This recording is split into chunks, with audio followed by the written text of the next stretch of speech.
from beautiful Bradenton, Florida, the friendly city. Tonight, as the sun sets, the Pittsburgh Pirates get ready to take on the Baltimore Orioles in the only night game on the Grapefruit League schedule. And we are indeed winding down preseason 2012. Greg Brown along with Bob Walk tonight. Very well could be the opening day lineup for the Pirates when they face the Philadelphia Phillies on Thursday, April the 5th. A week from today, the Pirates will be in Philadelphia, getting ready to take on the Phillies in a couple of exhibition games. Greg Brown, Bob Walk with you. And Bob, tonight's starting pitcher, Eric Bedard, the left-hander, will start against the Phillies on April the 5th. Yeah, things, right now are getting a little more exciting for him. He's getting ready for that opening day start, get a little butterflies, popping along. But he has really had a fine spring. Coming out of the chute, there was a little game there where he got a little wild, but since then, he's looking just like the Eric Bedard that we hope we see the entire season. When he is on, he can grab a hold of a ball game and really dominate it. Got a little work left to do, though. A couple little tune-ups. Get ready for that opening day start. Saturday, either against the Orioles or Twins, a split squad will play against the Orioles and the Twins as Eric Bedard gets ready for opening day 2012. And also, in the starting lineup, we presume at the top of the order will be left-handed batter for the Buccos, left fielder Alex Presley. And boy, he has really picked up where he left off last year. He looks fantastic right now. And we know that this offense is not going to be out there banging the ball over the fence every night. They're going to have to use speed. They're going to have to get on base. And a lot of that is going to depend on that man right there. Alex really brings so much enthusiasm every night. He takes every at bat, every play so seriously out there. Never takes a pitch off. He's going to be something to watch for us. And look at this right here, Greg.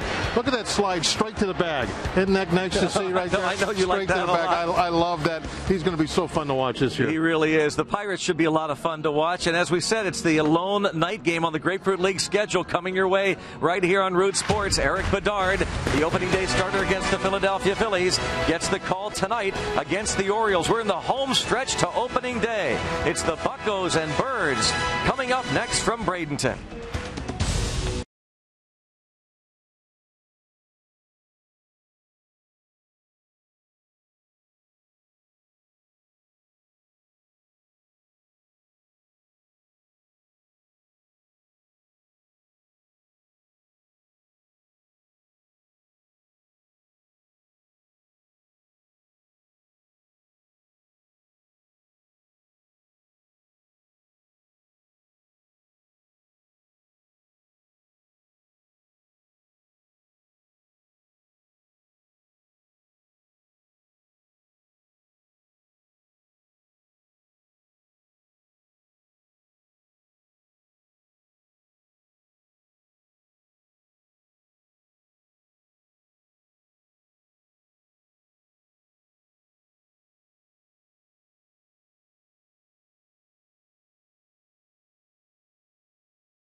Pirates game on Root Sports is brought to you by Barrel.com. Definitely worth the click.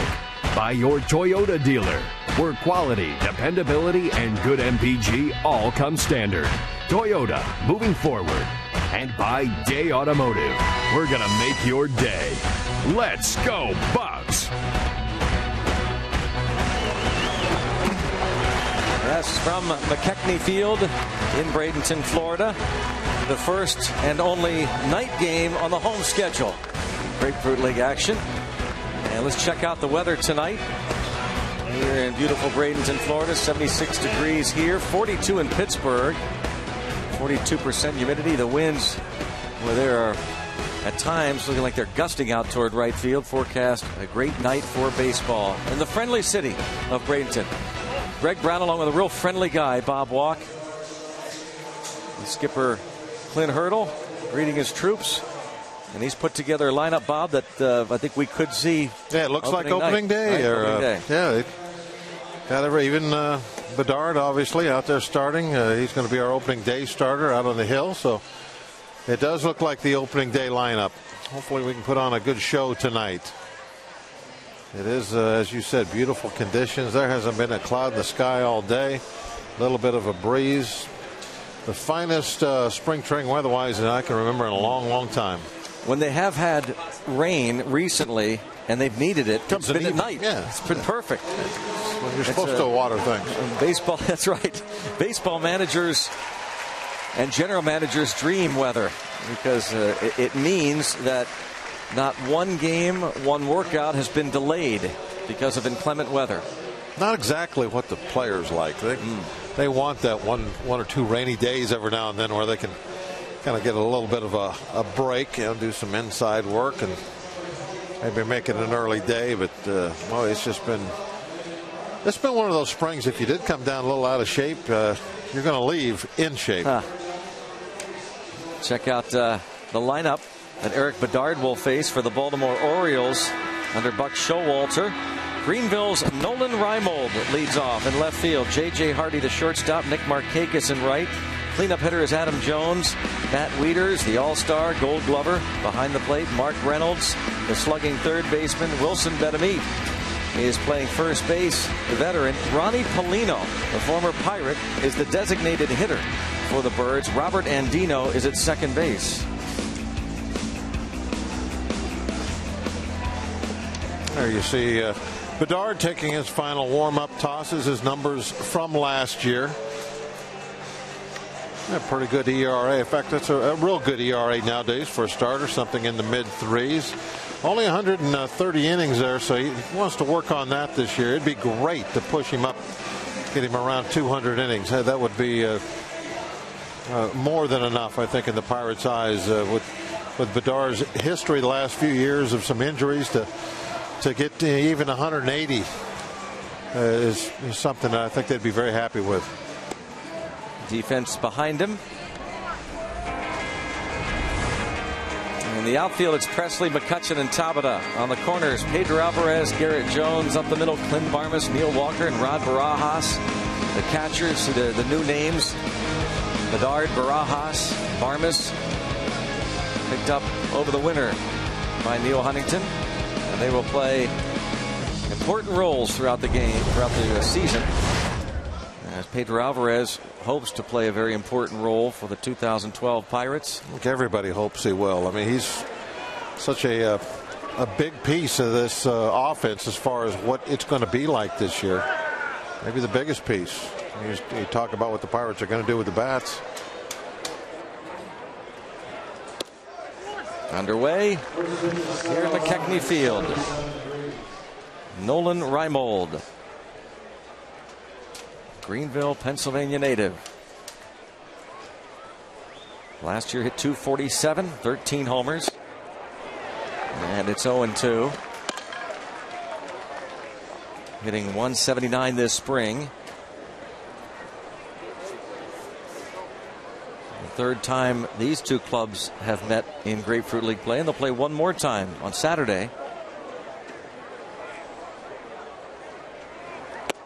Strike three. Bob, I know we haven't seen every game. What little you have seen of Bedard, he comes with a reputation of a strikeout type pitcher. Well, when he's pitched well, he's done what we just saw in that at bat and just saw on that pitch. He has been able to place that fastball on the inside corner to right-hand hitters, especially to keep them off. That's a great pitch for a lefty. You got some off-speed stuff that you can, throw for strikes to kind of slow down the bats a little bit. And now you put that fastball on the inside corner, elevate it to where it's a strike, not off the plate inside, but a strike, so that if they take it, they're gone. Then you got something going, and that's going to be really a bread and butter pitch for him, especially in our ballpark. Popped out of play. Being a left-handed pitcher against right-hand hitters, even if he makes a little bit of a mistake, we got that north side notch to make up for it. Very deep left field. I expect him to have a strong year for us if he can stay healthy. That is the key for Bedard, a former 6th-round pick of these Baltimore Orioles. As J.J. Hardy takes low, 1 ball and 2 strikes. Buck Showalter. That's what he was in 2011 with the Orioles.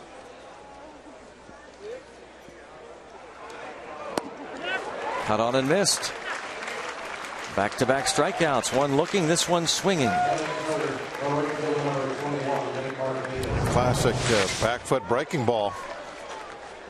Here it comes. Hardy right over the top of it. Eric Bedard.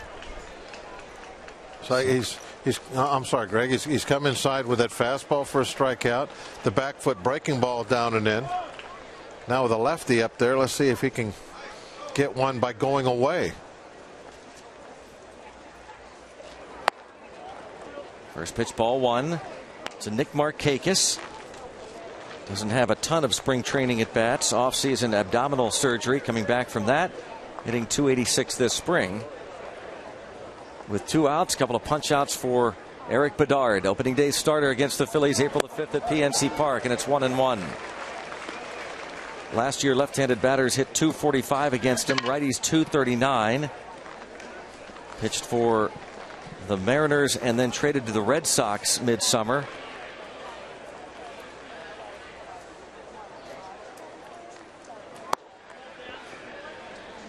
And the count 2-1.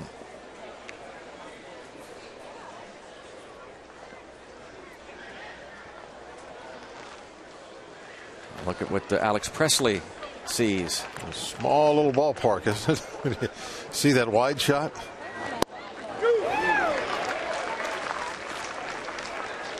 Two and 2.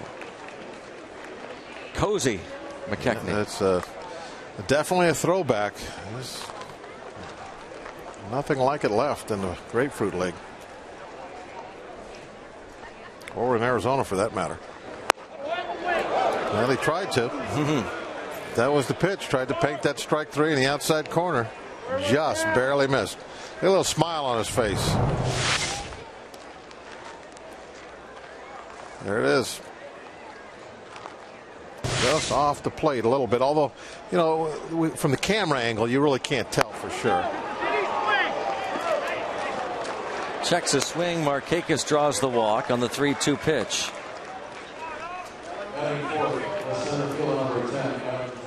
Check out the umpiring crew tonight. Behind the plate, calling the balls and strikes, it is Tim Welke, his brother Bill on the bases, Wally Bell and Chad Fairchild, the other umps.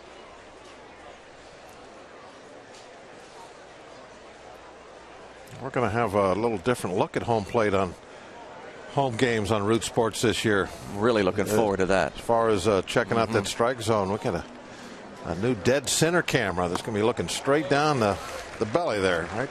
A true look. A true center field. True center, that's right. Here is Adam Jones hitting cleanup, batting .405 this spring. But it will most definitely give us a true look at that strike zone.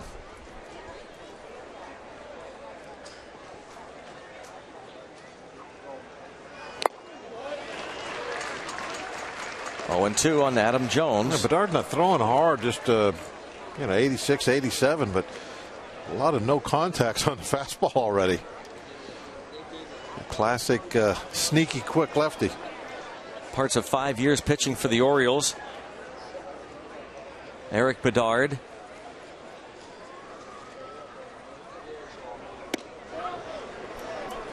And it goes now to 1 ball and 2 strikes on Adam Jones. Bedard, 33 years old, Ontario, Canada native, lives in Seattle, Washington. 33 years of age. The Bucs signed him to a 1-year, $4.5 million deal over the winter. Clint Hurdle and pitching coach Ray Searage watching Bedard work. Did he go? No, says Wally Bell. That was close.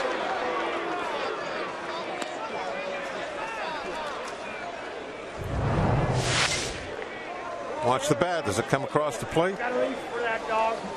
Awfully close. Mr. Bell says no, though.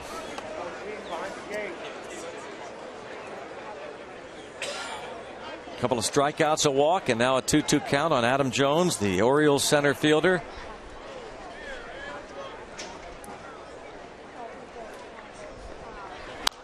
And fouled back. Bedard has an excellent slide step. When he does that, he is going to be very tough to get any kind of jump off of. There it is. Watch his foot. Just comes off the ground, what, 2 inches at the most. Real quick getting that ball to the plate.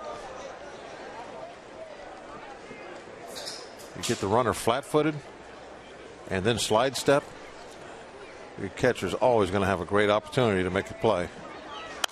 Off-speed pitch. Oh, Greg, that one was close. I think I heard Tim and Steve had a couple back here the other day. That one, I think, kind of actually bounced and came at us a little bit. Yeah. It hit off over there and then ended up hitting right about here. Yeah.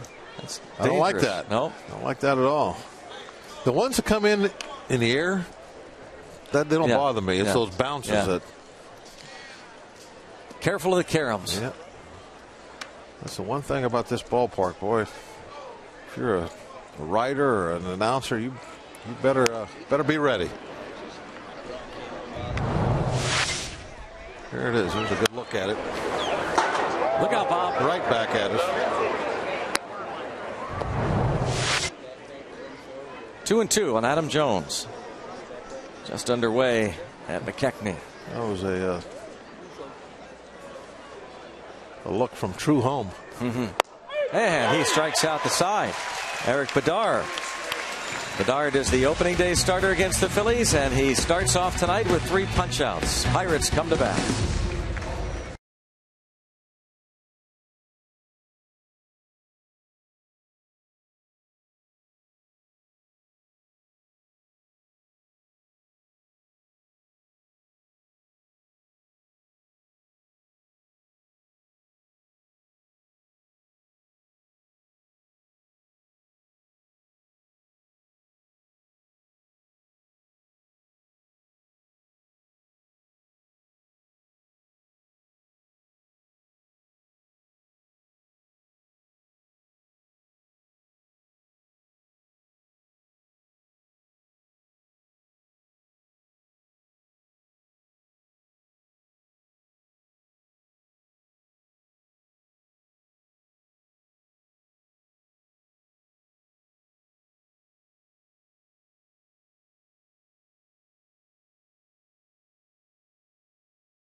There's Alex Presley getting ready to lead off the bottom of the first inning for the Buccos.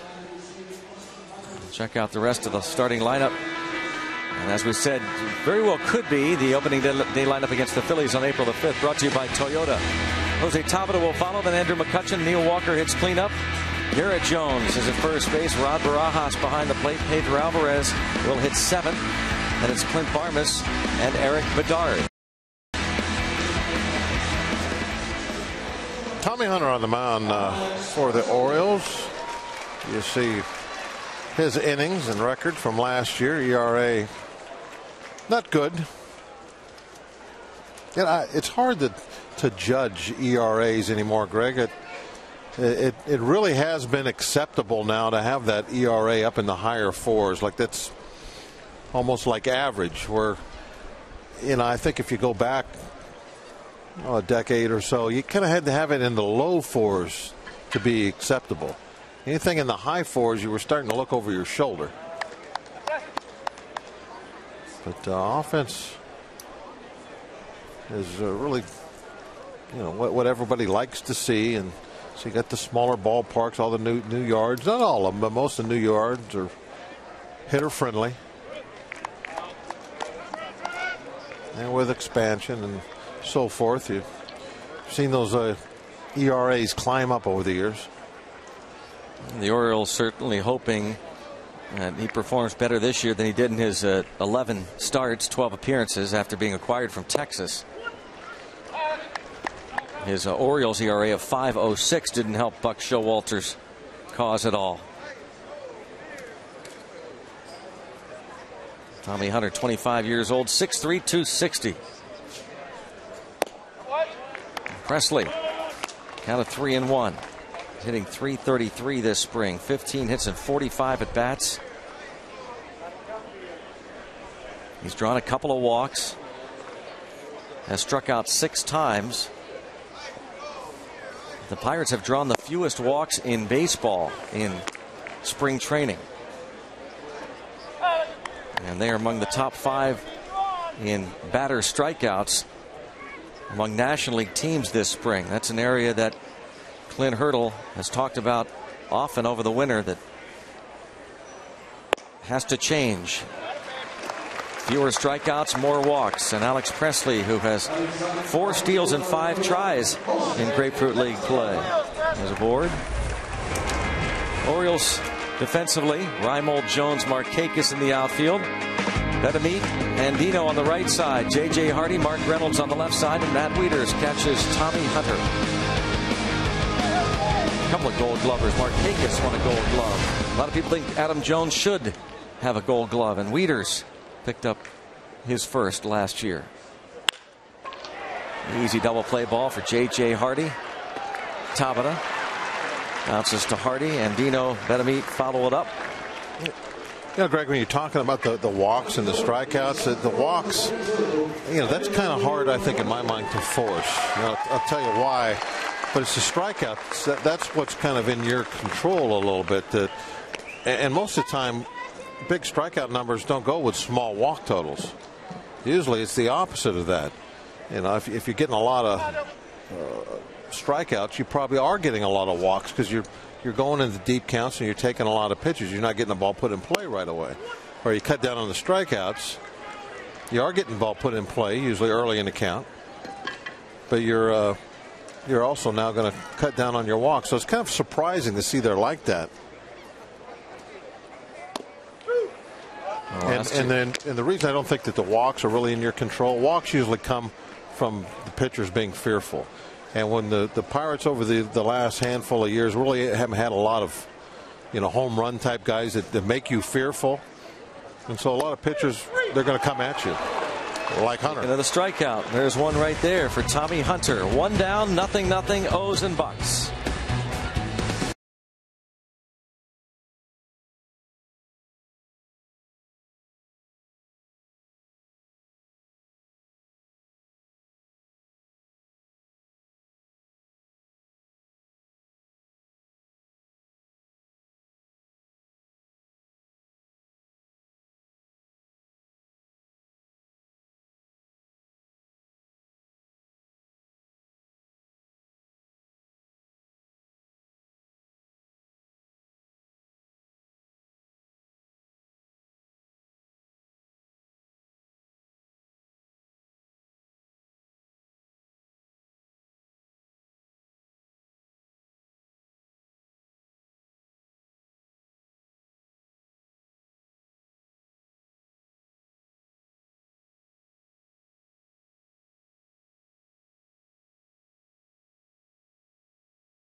here at McKechnie Field onto the second inning, and Matt Wieters leads things off against Eric Bedard. Switch hitting catcher. And strike one.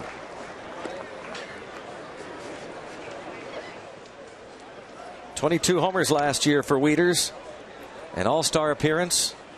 68 runs batted in.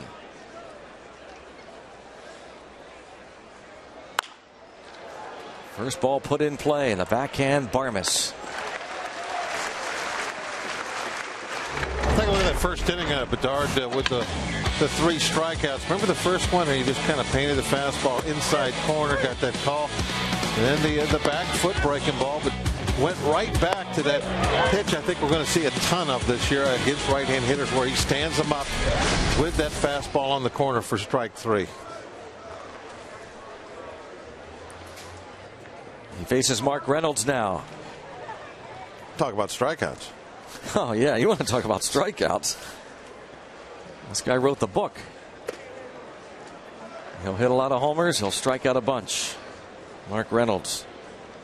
37 home runs last season to go along with 196 strikeouts.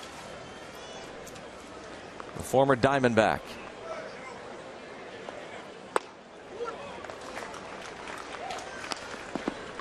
He can pound it a long way, but just as often he'll just spin on his heels and walk back to the bench. Plays the all or nothing game. High pop up. Who's going to get it? I don't see it. Garrett Jones says he's got it. Calls off Barajas. Bob Prince called that a home run up an elevator shaft. The Pens get ready for a home-and-home series against the New York Islanders. The first stop is Consol Energy Center. It's a great day for hockey. Tomorrow at 6:30 on Root Sports. Pens and the Islanders.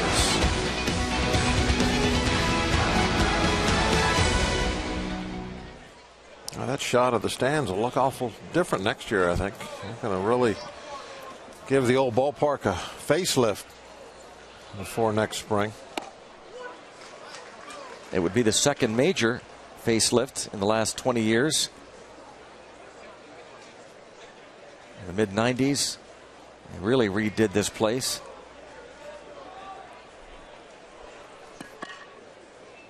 We'll add some seats, a tiki bar in the outfield. In fact, they'll begin construction during the Bradenton Marauders baseball season. High A-ball club for the Pirates in the Florida State League. And another K for Bedard. 4-0.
We check out the Barrel Automotive League leaders spring training for the Pirates. Garrett Jones has led the club with 12 ribbies.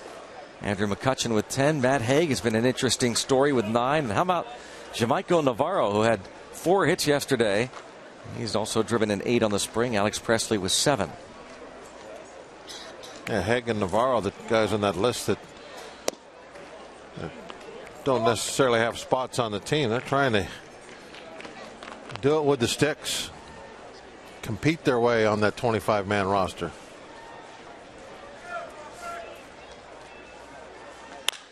A Walker, a line drive right at the second baseman, Robert Andino.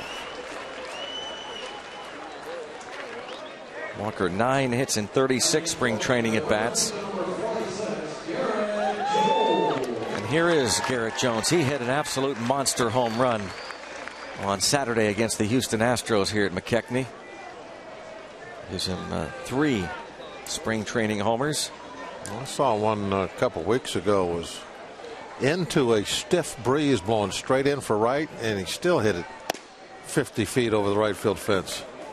One of those days where I said in the first inning, well, nobody will hit one to right today. And he smoked one out of here. Breeze kind of dying down here as the sun is setting. A ball and a strike on Garrett Jones. .243 hitter last year. His 3rd full season in the major leagues coming up. Big shift on for him. Buck Showalter employs 3 defenders on the right side. Mark Reynolds essentially playing shortstop.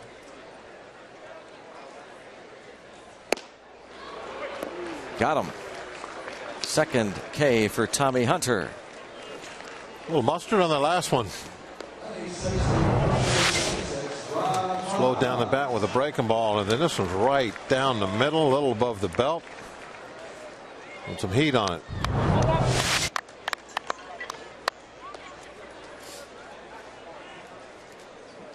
Now Rod Barajas facing Tommy Hunter.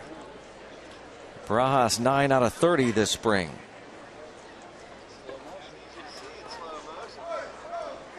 He'll hopefully provide a little bit of power from behind the plate this year. Usually does. That's been his story. Not high average, but provides some pop. Hit 16 home runs for the Dodgers in just over 300 at bats last season. A 2-0 count on Barajas.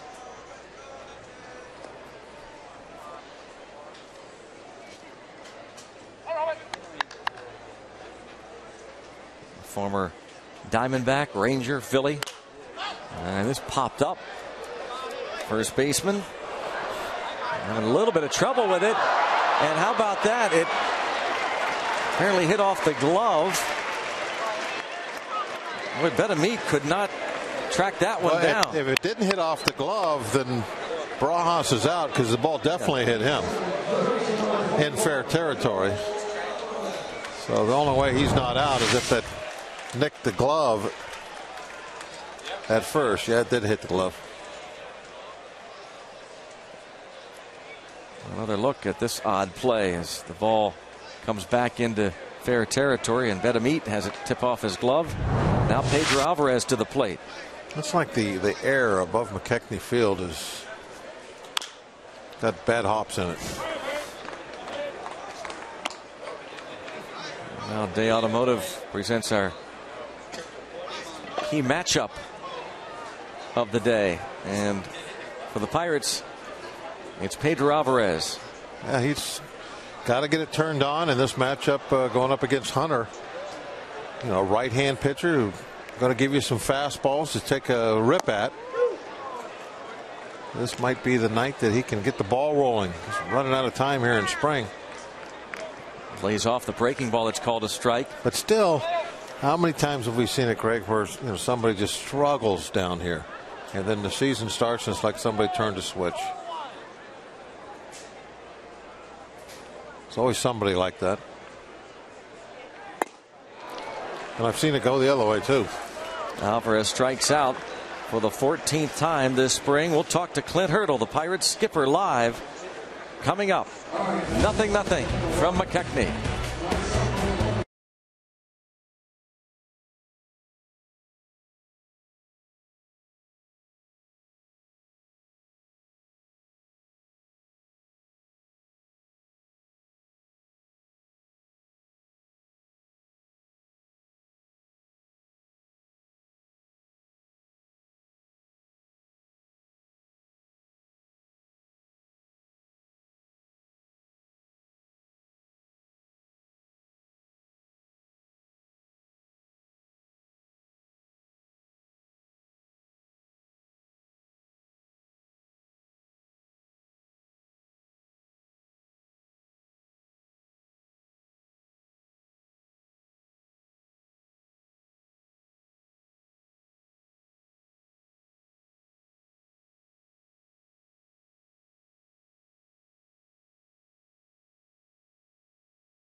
On to the third inning. Eric Bedard will face Ronnie Polino. 0-0. We're joined by the skipper of the Buccos, Clint Hurdle, down alongside his dugout. Clint, thanks so much for being with us. And I know how much you love seeing your opening day starter pitch like he's doing tonight. It's early, but it's fun to watch him.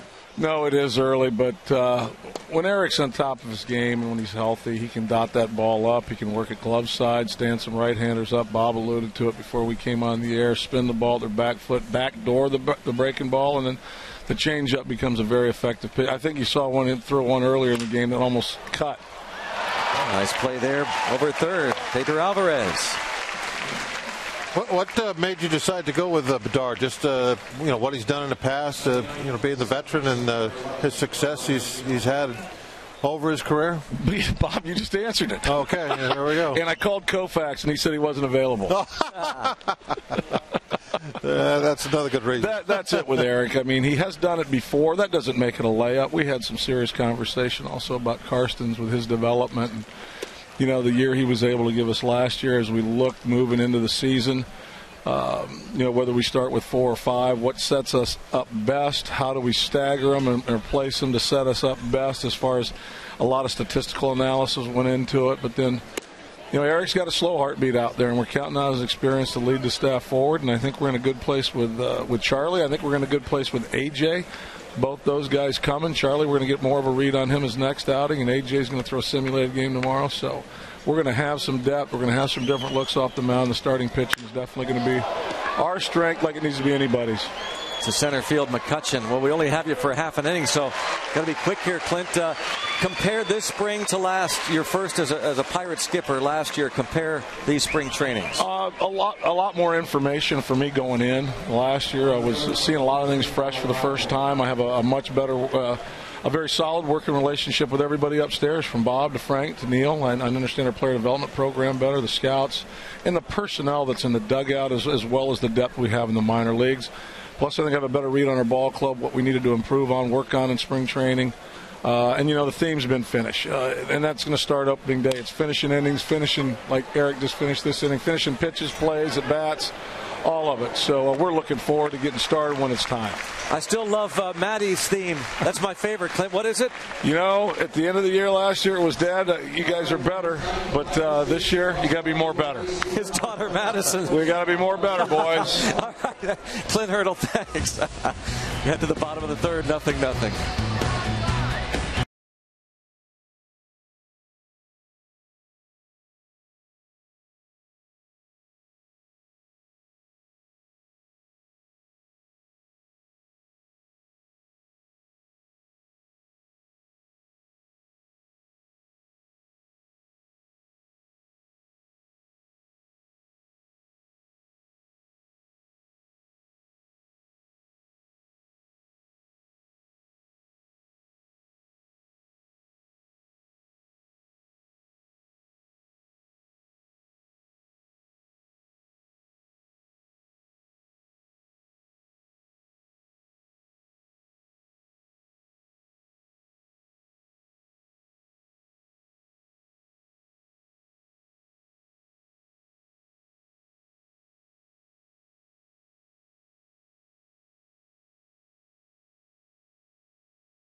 Head to the bottom of the third inning. Clint Barmas will lead things off against Tommy Hunter. Our thanks to Clint Hurdle. Talking about finishing what they start. At bats, innings, games, plays. Pop up. Andino. Quickly one away.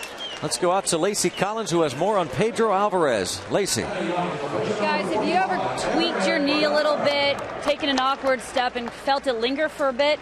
It's what happened to Pedro Alvarez, and he said instead of pushing it, he just wanted to take care of it. Well, I have a little bit of kind of that feeling you get when you hyperextend your knee, just a little bit of a bruise basically on the knee, and it's just, you know, I could have played probably the next day. It's just being precautious. So. Well, Alvarez was being precautious over the weekend. General Manager Neil Huntington said Alvarez will start the season in Pittsburgh with the focus on getting him at bats in the major league level rather than in the minors. Guys. All right, Lacey, thank you. As you look at Pedro Alvarez, and now Eric Bedard takes a strike. Count of 0-2 on Bedard. Getting some at bats. I can see how that might get his attention a little bit out there. And this late in spring training, you certainly want to take precautions and a couple of days off. Makes sense. I'd say the starting pitchers have the upper hand tonight. I'd say so. 4 strikeouts now for Hunter.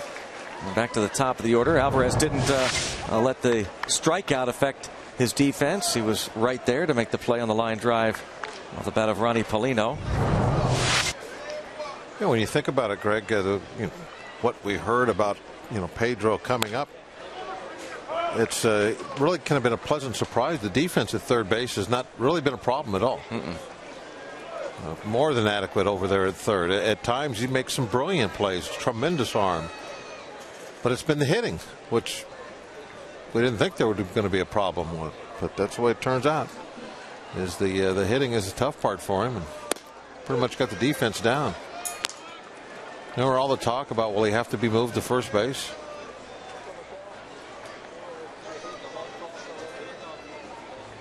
Yeah, he's been just fine defensively.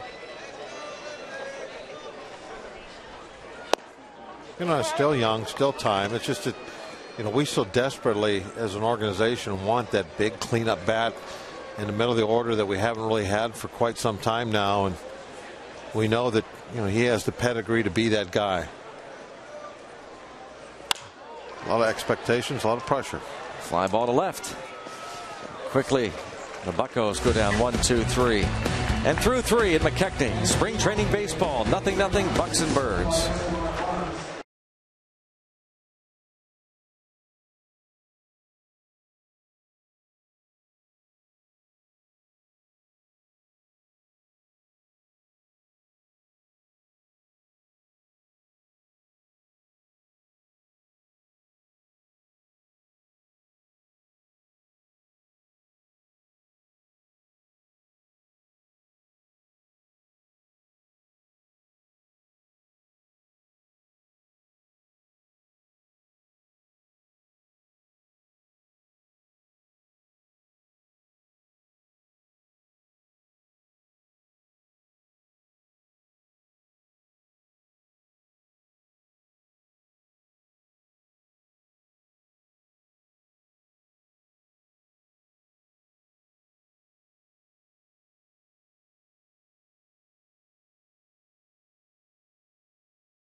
Allegheny General Hospital Sports Medicine. Check out some injuries, important ones throughout baseball. Ryan Howard out with the Achilles surgery. hoping. The Phillies are. He's back in late May. That's optimistic, probably. Chase Utley, still not sure. They're hoping sometime in April. Check out the others. The most devastating, certainly involving the National League Central Division and impacting the Pirates. And you don't wish injury on anybody, but for the Reds to have lost their closer, whom they signed to a 1-year big contract, Ryan Madsen, to Tommy John surgery, is a devastating blow. Not to say that they won't find a closer, either within or outside the organization, as Garrett Jones tosses to Bedard, 3-1. J.J. Hardy is out number 1. That's a big one there. Ryan Madsen. Chris Carpenter, I'm not sure when he'll be able to pitch again. He has that nerve inflammation in the neck. And Chipper Jones had the surgery on the torn meniscus. His projection to return is opening day in Atlanta, their home opener. Yeah, Greg, what do we always say, though? If you do have to find a premier something, whether it's a home run hitter, a leadoff man, a starting pitcher, or a closer, what's the easiest one? What would you want to go out and have to try and get? The closer. Yeah, you and I both agree that's on the that. one you can find. They're available. You can go out and get those guys. Sometimes you can even find one in your own organization. It's happened before, where somebody goes down and some young guy inherits the role by default, and all of a sudden he takes off and is great. So I have to see how that goes there in Cincinnati. But all those injuries, except for maybe the Chipper Jones one, has a little bit of an effect on the Pirates. Yeah, 2 Central Division teams, and then we come out of the chute playing the Phillies. Yeah, without Howard and Utley in the lineup, we'll take that. But I guess one of the reasons it's devastating is that they spent $8.5 million on this guy. You and I would debate others who think that's a good sign even before the injury. This ball hit to Presley. Markakis is out number 2. A limited number of special $399 and $699 value plans remaining for the 2012 Pirates season. Limit of 500 for each plan, and they are almost sold out. So act fast, and you can still get opening day included as part of your package if you act now. Go to Pirates.com or call 1-800-5-BUCKS for information. So some limited value plans available for 2012.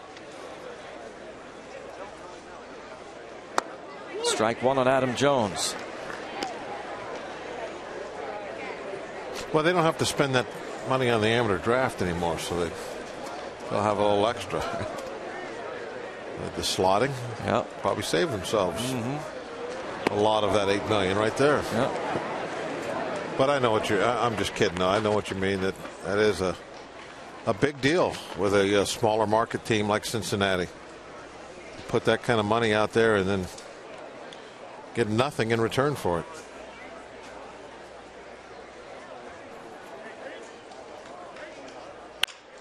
And bounce to the second baseman, Walker. Eric Bedard looking awfully sharp through 4 innings.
And Pirates Charities invites runners and Pirates fans of all ages to the Pittsburgh Pirates 5K home run Saturday, April 21st. The race tours the North Shore and finishes right on the field at PNC Park. Prizes awarded to the top runners and to the best dressed Pirates fan. All proceeds benefit Pirates Charities. To register for the 5K home run, visit pirates.com/5K home run. Get ready. Here is Jose Tabata, who bounced into a double play in the first. Shows bunt takes a strike. Looking for a healthy season out of the right fielder, Tabata. And nobody's dropped from either team has dropped the bunt down yet. That's almost mandatory for a spring training game. And if you're get at least 2 or 3 bunt attempts. If you're down. Tampa Bay Ray, you've got to do it once an inning. I don't know that anybody has bunted more than Joe Madden's club. It doesn't matter the count, the situation. 0-2 on Tabata, limited to 91 games last year, hit .266 with 4 homers. Signed a long-term contract extension late last summer.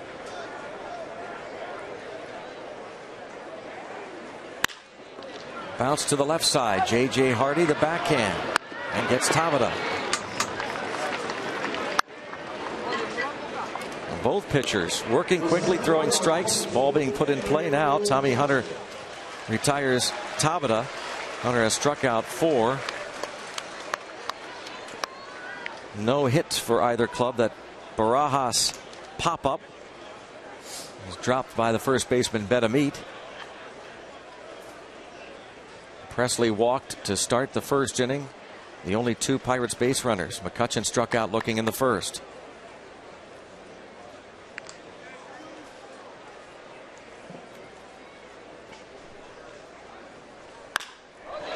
High fly ball left field. McCutchen is retired as the catch is made by Reimold.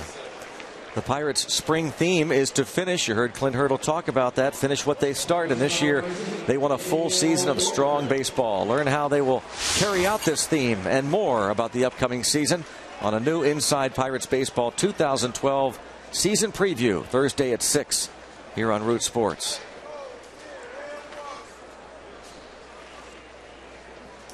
Got Josh Bell there in the middle.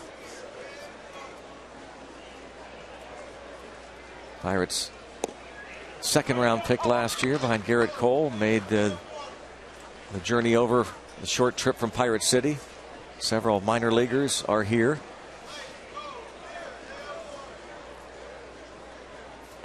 Yeah, it's always a thrill for those guys. I bet it's even a little more special being a night game. Don't you think, Greg, being able to come over here? And I mean, the big league club gets a night game every now and then in spring training, but those guys over there at the minor league camp, they never get to come out and play under the lights. They'll do that for the first time once their season starts. And for Josh Bell, likely his season, we'll speculate that he'll begin low A ball, West Virginia Power Club out in Charleston. That'll be a fun one to watch. Walker swinging on the 3-0 and drives it to center field. And there's that McKechnie wind. Adam Jones can't find the handle. It's almost, it is comical every spring, isn't it? Yeah. It's like there's more bad hops in the air above McKechnie Field than on the ground. Amazing. Only one way to score that one. That's a double. And we'll see if Garrett can come up with a big 2-out RBI. Can't put that shift on him now with a man at second base.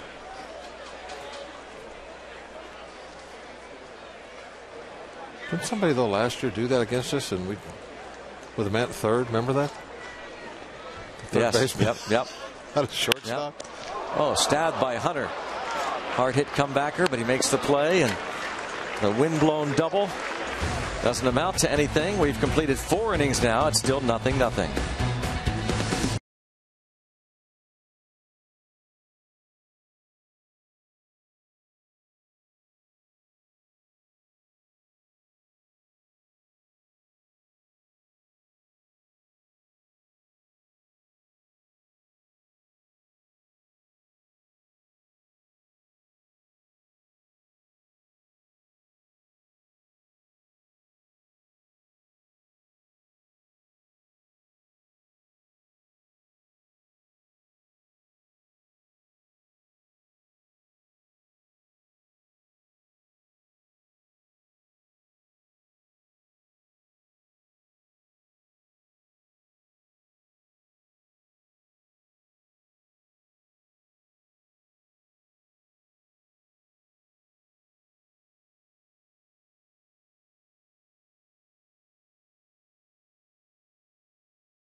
Live music at PNC Park during this 2012 season. Boys to Men will kick off the first Fan Jam concert June the 9th. And then the Rockers Daughtry continue the fun during Fan Jam July the 7th. And Iron City Beer presents 2 explosive Sky Blast concerts featuring some belly fireworks and music from Styx on August 11th, Lifehouse on September 29th. For more info or for tickets, go to pirates.com. A busy summer at PNC Park. It all kicks off Thursday, April 5th against the Phillies. Here's Matt Wieters. Bounced out in the second. Eric Bedard, who will make that opening day start. 1:35 first pitch on Thursday, April the 5th. Always a great thrill, right, Bob, to get that opening day nod? It's something that every pitcher wants to be able to check that box. Correa got to do that for the first time in his career last season. Bedard gives up his first hit and brings up Mark Reynolds. Bedard's pitch opening days, though, and he'll be a little used to it and won't be such a big deal with him. I think it really makes an impression on somebody who's doing it for the first time.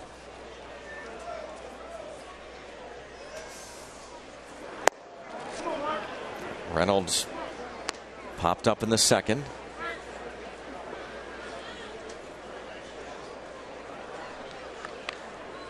Hit .221 last year.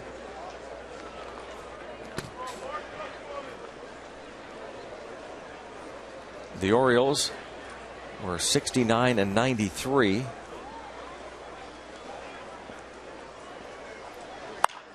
Has hit hard foul past DeMarlo Hale, the third base coach. John Russell not on the base paths this year, or not the base paths, but third base box. Former Pirates manager, now bench coach for Buck Showalter.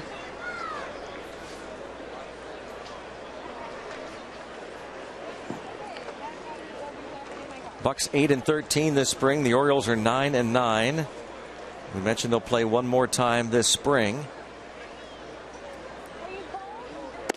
And the 2 clubs will meet during the regular season in Baltimore, part of interleague play. Pirates will go back to Camden Yards in June. These 2 teams hooked up in 2 World Series, 1971, 1979. The Pirates winning both in 7 games. There's John Russell sitting on the bench. A fly ball toward right center. Tabata. No bad hops in that one. Well, Bob, these 2 teams have battled before over the years, but they got together recently this spring, the Orioles and the Pirates. to create a Miracle League field of Minnesota. Pirates and the Orioles, Pirates Charities. Bob Nutting, the chairman of the Pirates, very much involved, not only down here in the Sarasota area, but also up in the Pittsburgh area. A couple of fields have opened up, and in West Virginia, thanks to Bob Nutting and the Pirates. And the Bucks and Birds got together to dedicate a new Miracle League field of Minnesota. A great dedication ceremony, and later we had the opening day festivities. And what a thrill. And double play ball. Eric Bedard. 5 shutout frames for the Pirates opening day starter. He's thrown just 50 pitches, and he's putting up zeros.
Nothing. Head to the bottom of the 5th. And just to finish up that Miracle League field in Minnesota, Pirates chairman Bob Nutting talked about how important these fields have become. The smiles on the kids' faces is really meaningful. But then when you look at the impact on the parents, on the families, to be able to see that self-esteem growing, to be able to see them appreciate and enjoy along with their kids, it really is a important and special project. One that the Pirates have gotten involved in Cranberry up in Pittsburgh, Upper St. Clair down in West Virginia, and down here in the Sarasota, Bradenton area. You know, Greg, and I've heard this, said about those fields and what they can accomplish. But those families, for that one day anyway, when everyone's going to that ballpark, the child that is helped by having that type of park to play in is the center of attention of that family for that day. And that never happens. It's always a sibling or somebody that's going to the Little League game, going to the basketball game, something like that. But that allows that child to be the center of attention. I think that's very important. Absolutely. It's so true. And it's hard to find who has the bigger smile, the child or the parent, or the buddy who helps the children, or the adults. That field in Minnesota, adults will be able to play on it as well. Pedro Alvarez will come to the plate now with 1 out. 0-0. Alvarez struck out in the 2nd. Barajas lines out to left to start the bottom half of inning number 5. Quickly paced game. Ball 1. Pedro's tried to be a little more aggressive on first pitches this spring training. And trying not to get behind in the count so often. One thing he's not doing, and fans will notice this right away, he's no longer taking a step out of the box and slowly going through that perfect practice swing. He usually keeps a foot in the box and gets right back in there.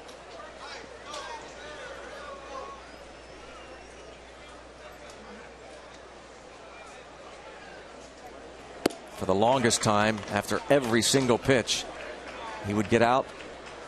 Pirate fans who have watched him know this. Those idiosyncrasies characteristic of Alvarez to step out and take that slow swing, but he gets right back in there. And it's 3-0.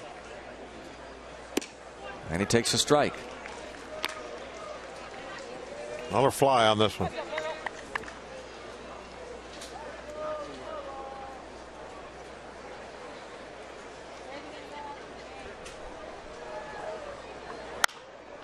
Big rip. They did. So what you want to see in that 3-1 count. You're the, the man. You're the big power hitter. You got to take a rip when that counts in your favor. You're looking fastball. That one got by him a little too much. That was a great shot right down the line. You could see that ball was past him a little bit at contact. Off speed pitch struck him out.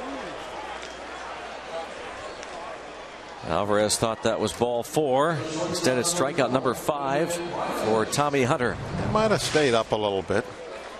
Let's watch to see if that ball broke into the zone. There we go. Is that high?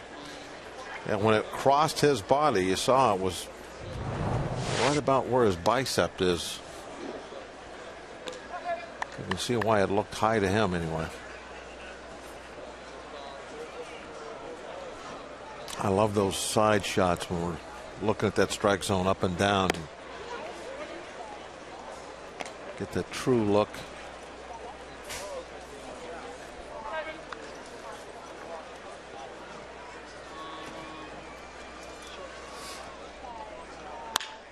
Bounced, and that is a foul ball, not by much. Very close over there.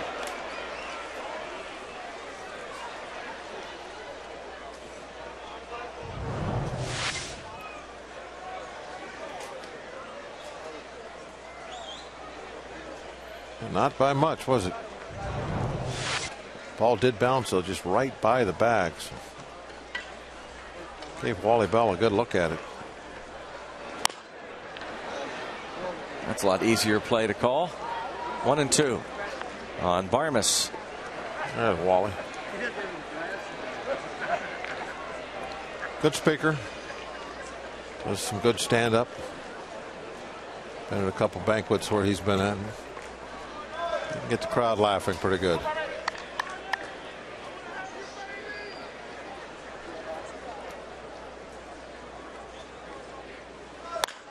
Another foul ball that way.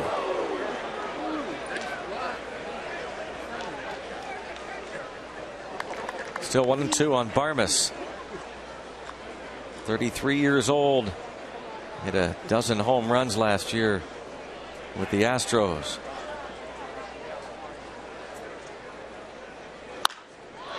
That's 4.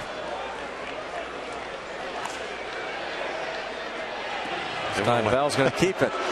You know what? I think he might have somebody picked out that he wants to give that ball to over there. That either that or they were riding him about that foul ball call earlier. He's playing with him. Yeah, he's having a good time with him.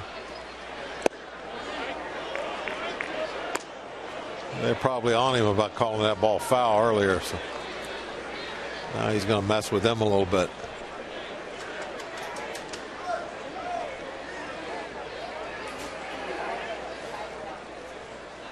Two count. And toward the line and left. Foul. Barmes continues to pull these pitches from Tommy Hunter. We'll take it a base hit to right here.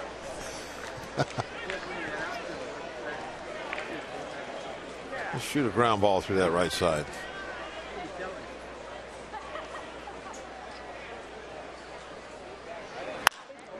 Line to left. Couple of line drive outs. 1, 2, 3 Pirates retired. 5 down. Still nothing.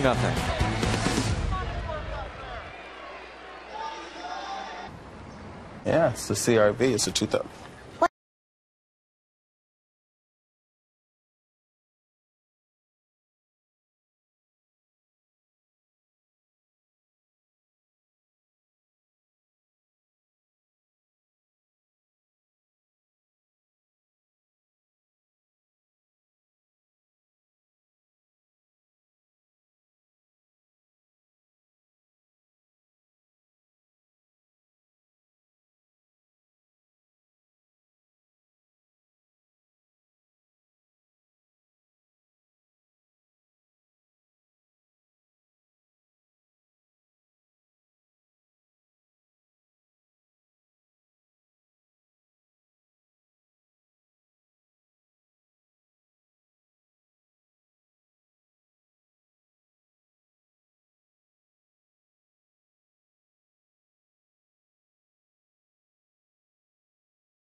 And they gonna believe it when you hear it, when you see it, when you read it. The wins and the money stack, PNC getting packed. Ain't no doubt about it that the Bucks are us. Back on the scene, crispy and clean. Loyal fans of other clubs trying to claim a new team. And then you see us raising hell around the league. They should probably rename us Devils, just like Wiz Khalifa. Got the nation rocking black and yellow. Not your imagination, this is real. Can you feel it? We no longer still sitting down. They call us. Yeah, the wait is almost over. The 2012 Pirates hit the field at PNC Park, take on the Phillies in the first game of the regular season. Don't miss any of the opening day action. April 5th, starting at 12:30 right here on Root Sports. And Ronnie Polino drives one the other way. 1 up and 1 down. 5 1/3. So far for Bedard, looking easy. Yeah, looking at Bedard. Boy, he is just putting everything where he wants to, being very efficient with his pitches. He could throw a complete game tonight if it wasn't still a little early for that sort of thing. Robert Andino the other day on Saturday. James McDonald went 7 innings. What did Clint say earlier? He's got a slow heartbeat out there. Not too excitable. Andino fly to center field. His first time up. Bedard has given up 1 hit.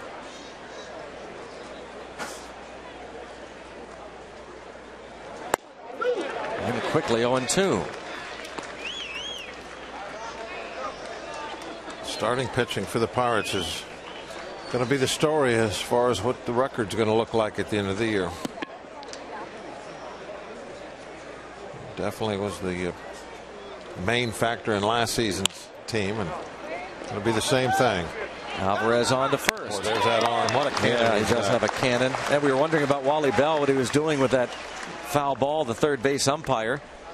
Bob thought maybe he had a fan picked out, and between innings he did. He said, I'll make the call on this one. The youngster. It's a souvenir. And Wally won't hear anything about any calls down there now after that. Everybody's on his side. It's not his first rodeo. He knows how to get the crowd going his way.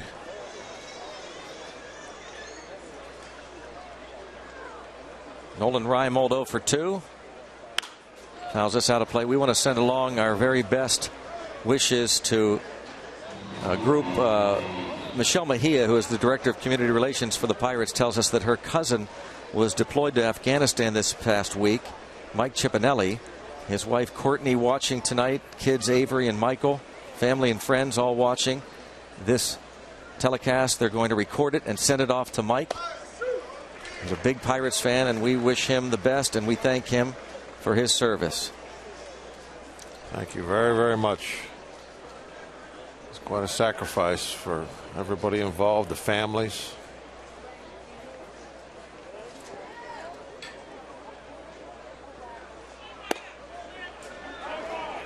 Ball and 2 strikes. So far, they're recording a solid game on the part of Eric Bedard here at McKechnie. First 2 outs recorded here in the 6th, and a 1-2 count on Nolan Reimold, the Greenville native. This is going to be a tough play. See that cannon? No. Had to come up with it cleanly and couldn't. Be an infield hit for Nolan Reimold. When that ball came off Pedro's hand, I looked down and Reimold only had about 2.5, 3 strides at most to get to the bag. It was going to be a very, very difficult play, even if he comes up with that.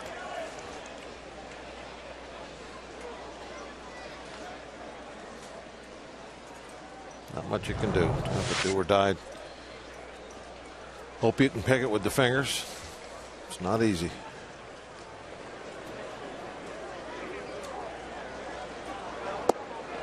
Ball 1 on J.J. Hardy. He has struck out and grounded out.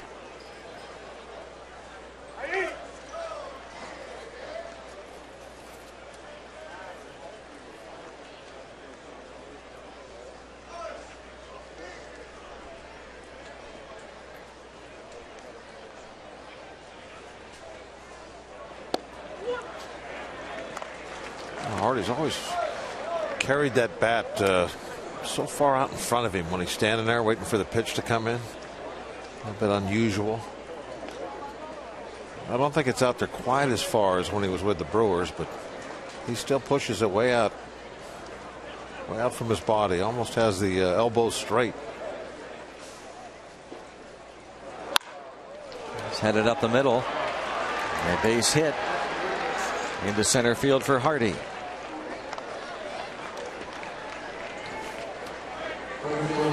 Bedard will face Nick Markakis.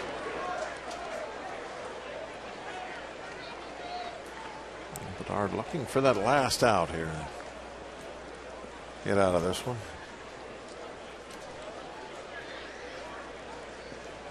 That ball by Hardy wasn't really stung all that well. Just kind of a seeing eye ground ball.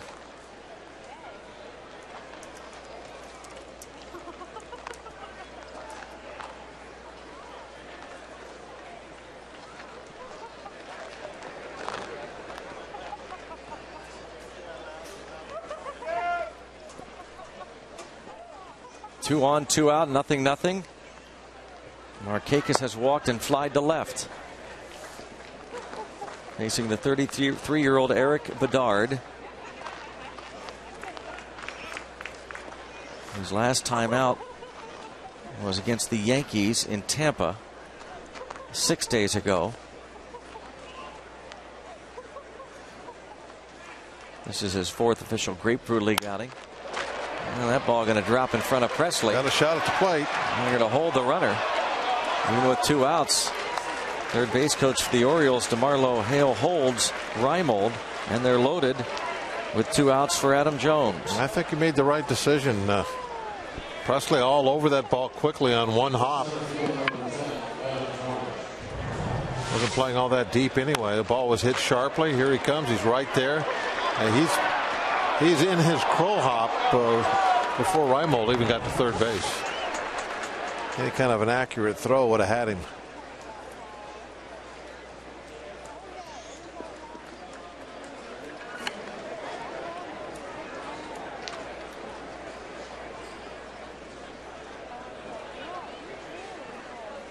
Jones struck out looking in the first, grounded out to second baseman Neil Walker in the 4th.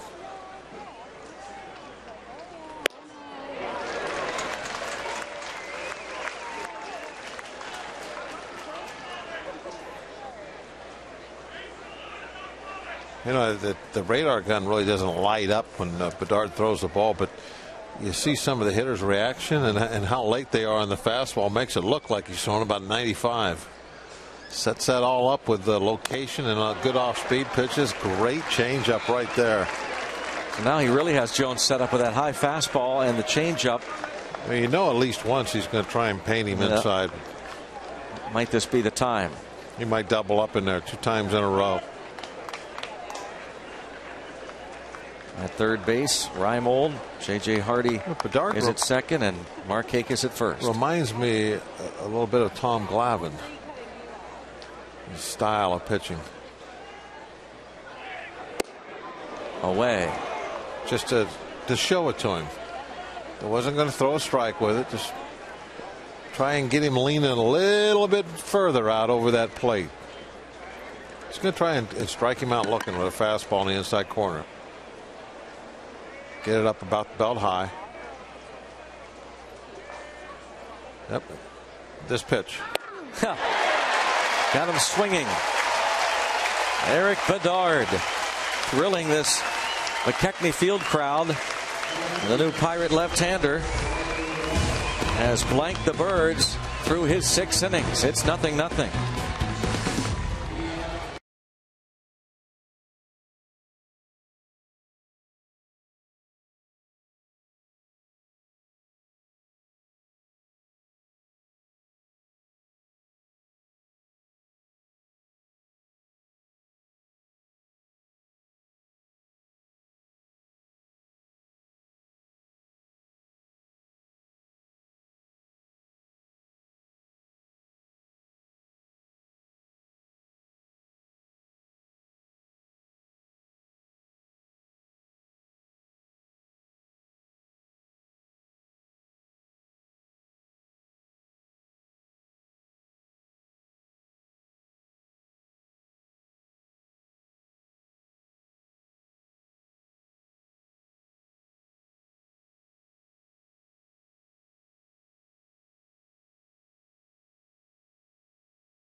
Sunday, April the 8th, Pirates and Phillies meet 1:35. All kids 14 and under get a Pirate Build-A-Bear doll thanks to Highmark. Come early for the Kids Fun Zone on Federal Street. Stay after the game. All youngsters can run the bases thanks to H.K. Anderson Pretzels. That's a Parrot Build-A-Bear. For tickets, go to pirates.com. There's the parrot working the crowd. He's having a great time tonight. Yes. I'm sure he gets energized by these night games. He looks different.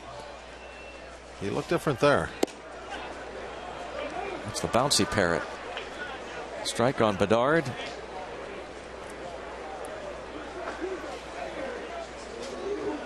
Clint Hurdle goes with his pitcher batting, while the American League club goes with the DH.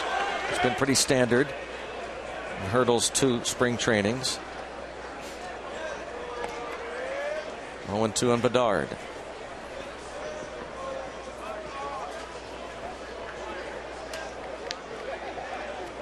Buck Showalter ready to begin his 2nd full season as the Orioles skipper.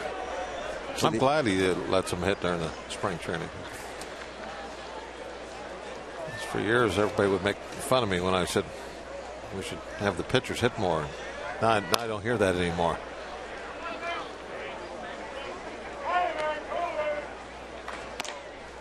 Now everybody keeps quiet about it. People were making fun of you? Well, not. There was one guy in particular. Oh, really? Yeah. We won't mention him. Think he's watching tonight? I don't think so. I bet he is. No, I think he took a little trip up toward Tampa today. Bedard is retired. Might be home by now.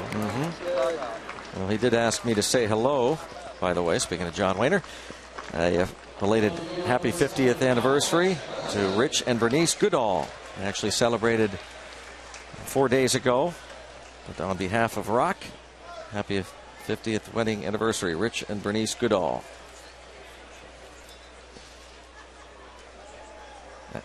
Alex Presley stepping in with one away. Presley has walked and flied to left.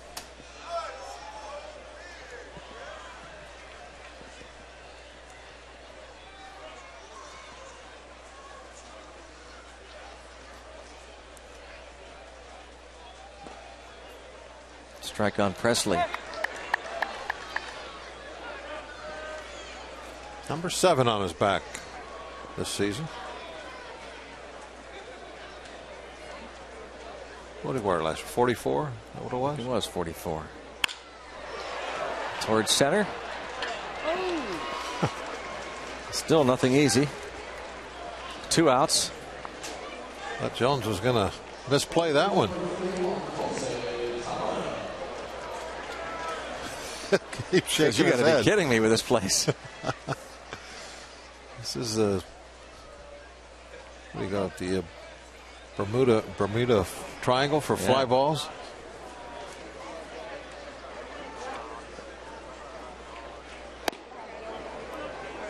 New catcher, Brian Ward,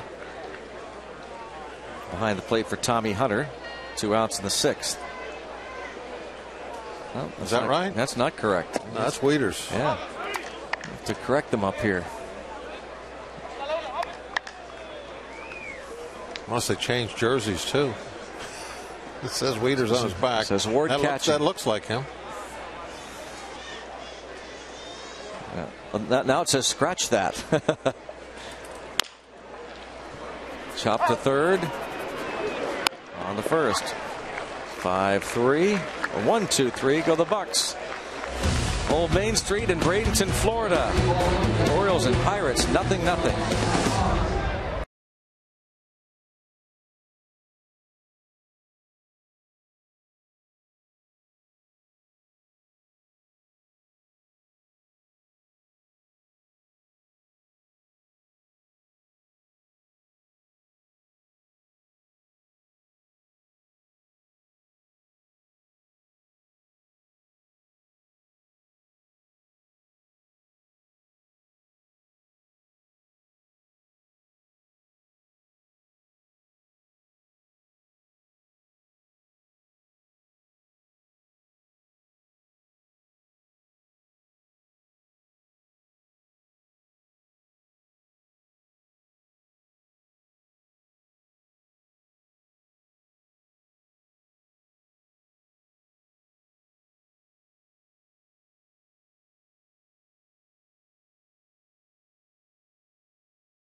You touch that remote or you're going to miss this game show. See what Clint Hurdle has to say about the game and much more, all coming up next right here on Root Sports. 0-0. Eric Bedard going to try and go 7. Post game looks like it's going to come quick tonight. In the 7th inning.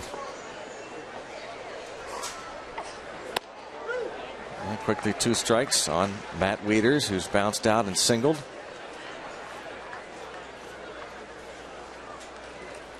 Pitch number 70 from Eric Bedard is on its way. He has struck out 5, allowed 4 hits.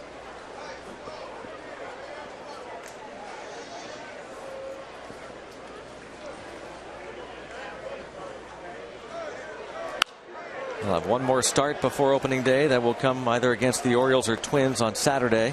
This is the kind of game we saw a lot of last year. These pitching type duels.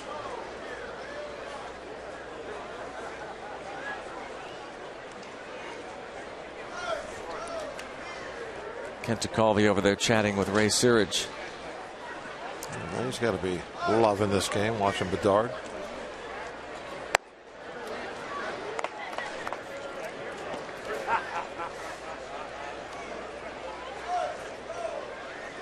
Two and two.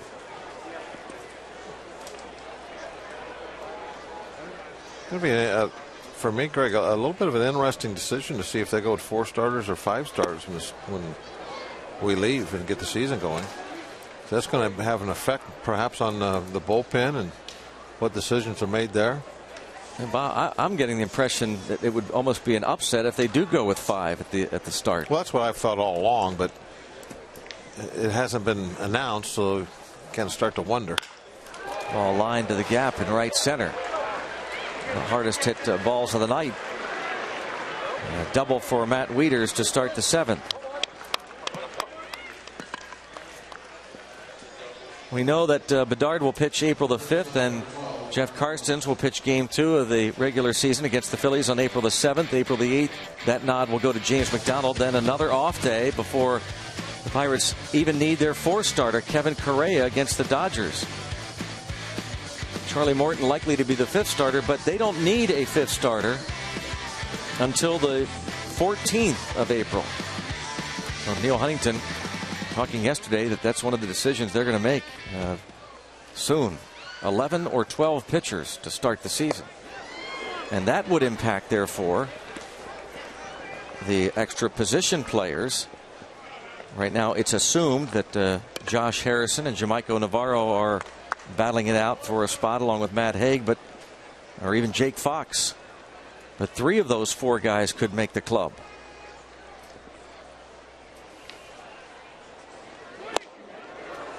Mark Reynolds has popped up. I got the impression from a week ago that if they decided to go with 4, the effect would be in the bullpen.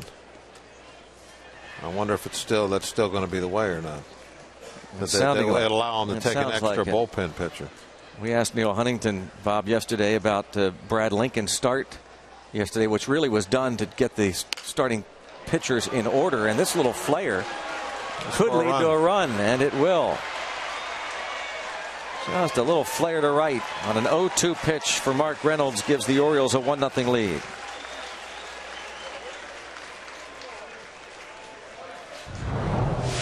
Ball got in on him. It was a breaking ball. He waited a long time to commit the swing and got a hit on the label. He got jammed with an off-speed pitch.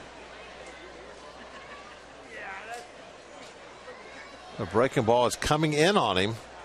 He gets in on the label and he just fights it off, which turned out to be perfect because there was no chance of a play at the plate because it's hit so softly. Now Wilson Betemit.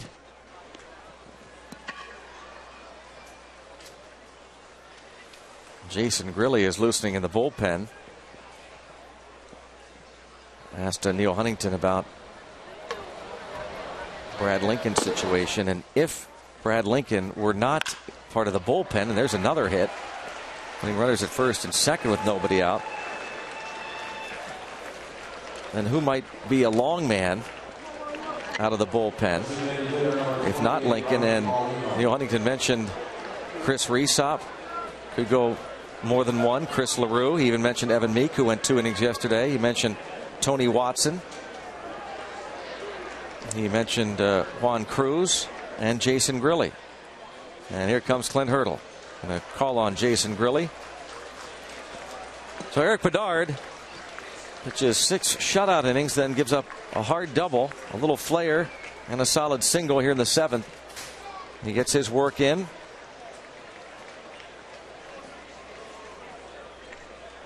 A few words from Clint Hurdle as Jason Grilli makes his way out. We mentioned Bedard will have one more start before opening day at PNC Park against the Phillies. Home crowd appreciates Bedard's efforts.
Orioles have a 1-0 lead in the top of the 7th. 2 on, no one out.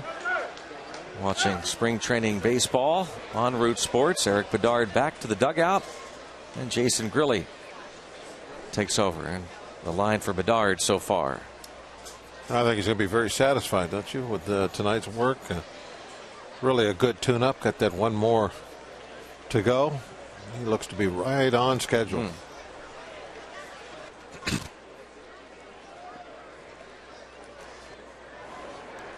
Ronnie Paulino takes a ball from Jason Grilli.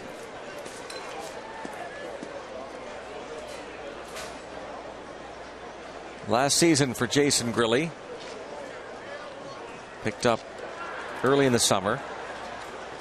He did a really good job, I thought, with the Pirates last year.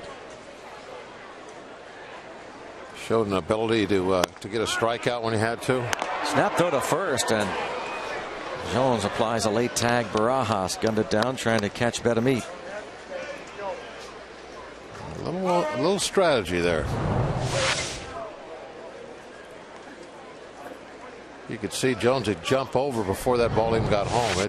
They had the right-hand hitter up there. They were going to take a chance and see if they could sneak in. You know, with a lefty up there, you can't get out of position like that. You can't leave early. But with a right-hander, you can cheat a little bit. And he did. He jumped over toward the bag. Almost put himself in between Betamit and the bag.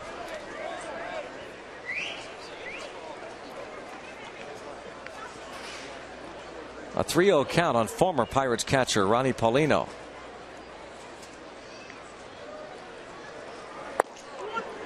Just noticing earlier, Ronnie looks to be in pretty good shape. In his Pirate days, he had a tendency to kind of, I don't know, get a little soft looking. But he's looking good in his Oriole uniform. In camp as a non-roster player.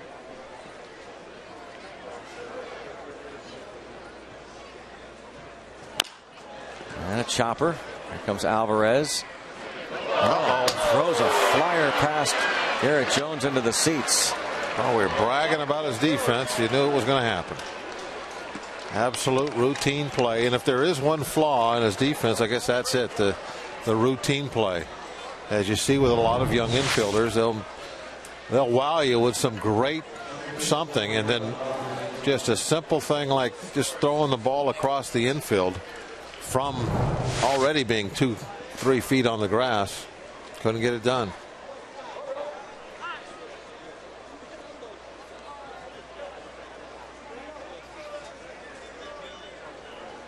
Two 2-0 now, Orioles lead. Reynolds scored.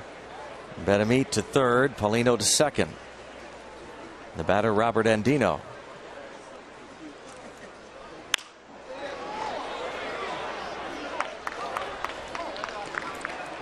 Andino flied out to center and grounded out to third against Bedard.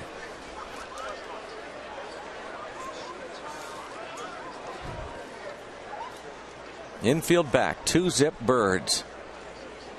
Jason Grilli worked 4 days ago, his worst outing of the spring. Gave up 3 runs on 4 hits, 1 inning against Tampa Bay.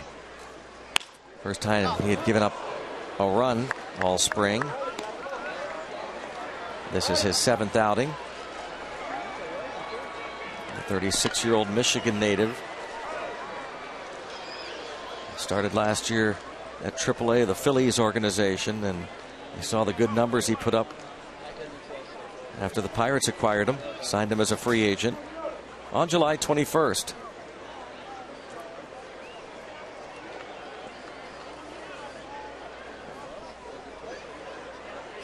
He really became, I think, one of the favorites of Clint Hurdle coming out of that pen. He saw a lot of action. Strikes out Andino. And he showed the ability to do that, to get this big strikeout. He needed that one there. That second, third, nobody out. Needed an out without the ball being put in the play, and he was able to do it. He struck out 37 batters in just under 33 innings. This 36-year-old Jason Grilli.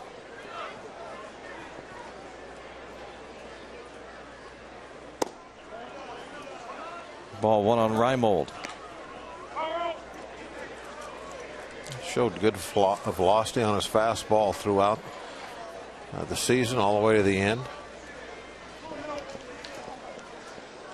And as you mentioned earlier, Greg, he's not in his 20s anymore. He's not getting a little older. Was he 36? Yeah. When you get older, a lot tougher to keep those velocity numbers up there. So he figures pretty much to be a lock in the bullpen. The Pirates haven't announced. There were several guys that, even though they said that nobody's a lock except for Hanrahan, there's several guys that you come would, to mind. Right? Yeah, you would think that, okay, all they got to do is prove that they're healthy and throwing the ball fine, and on what they did last year, they're on the team. 1-2 on Nolan Reimold. And Grilly was, I would think, in that case.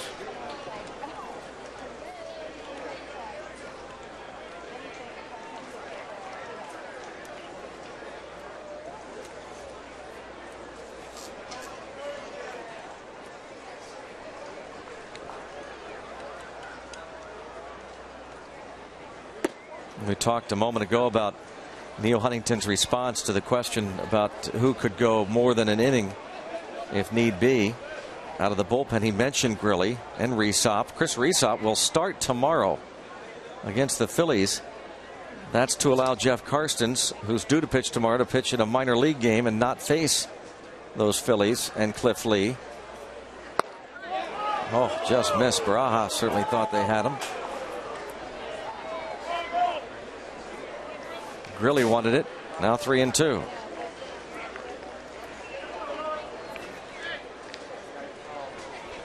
You don't want to give in here with a pitch. You got to, a base open, 2-run ball game. Only one out. You can, if you lose him, at least you got a double play set up.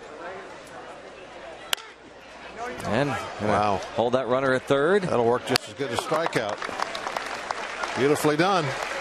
2 outs. Facing J.J. Hardy now. So far, Grilly's cooking with gas. Good one.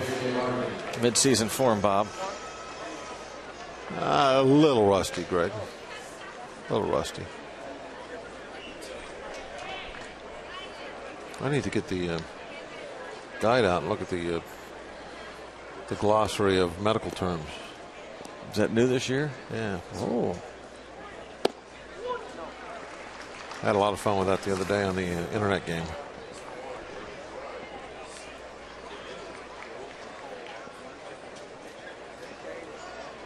Hardy singled his last time up. 1 for 3 tonight.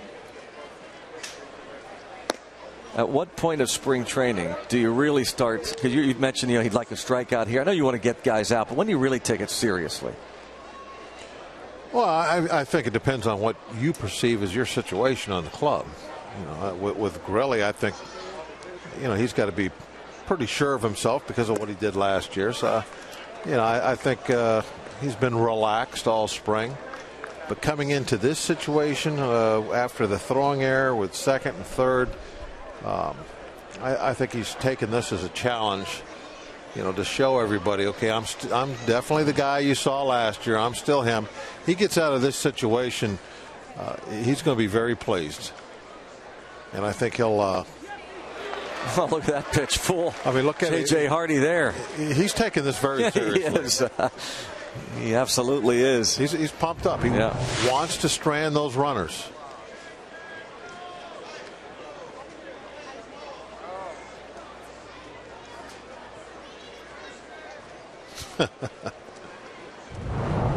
Hardy upset with himself.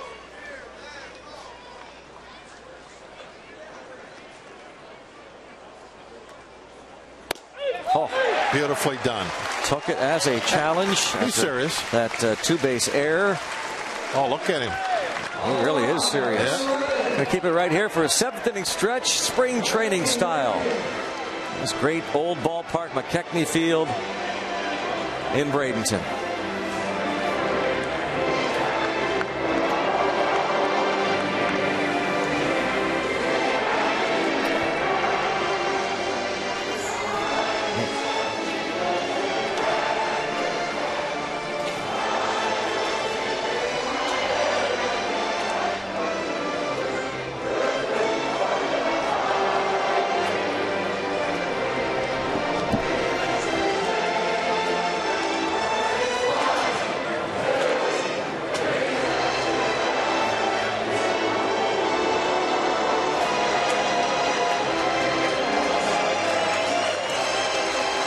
underway from McKechnie Field in Bradenton, Florida. The Orioles lead the Bucks 2-0. Pirates come to bat in the bottom of the 7th.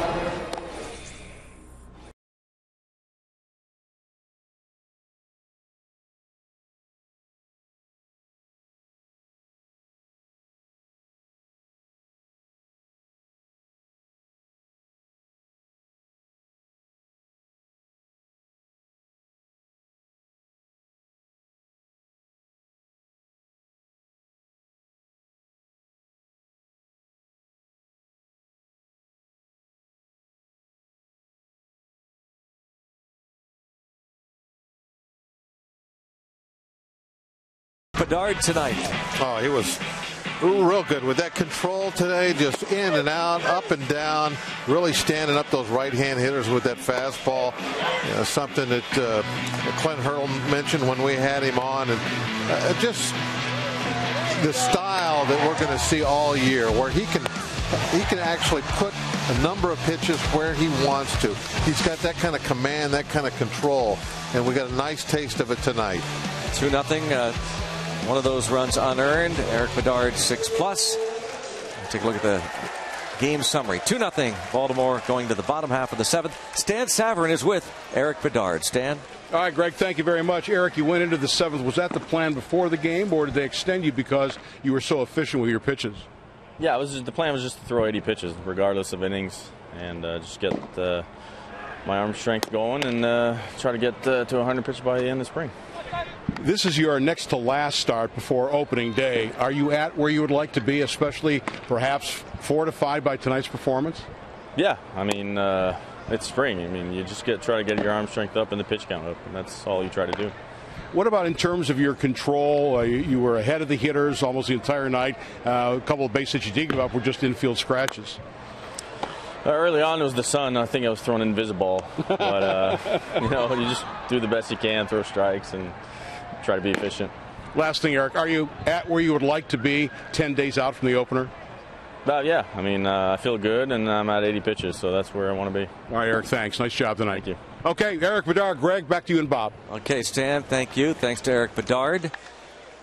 You certainly could see why, if you look at his resume, he's had some years where he has really pitched very well and been one of the better left-handers in the league. The pitch that sets those lefties apart from other guys is to be able to hit that inside corner on right-hand hitters with that fastball. When you can consistently do that as a left-hand pitcher, you start to separate yourself from the rest of the crowd, and Bedard has got that kind of ability. Leadoff walk.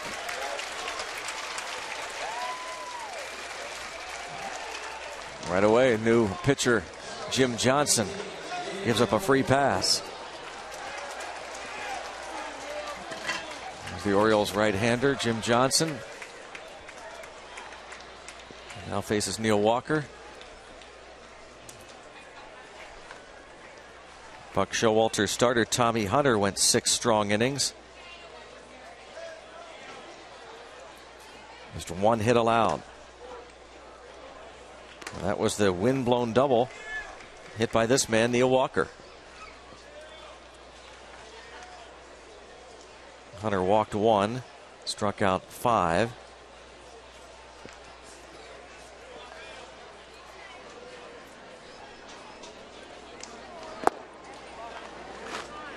A 1-ball, 1-strike count.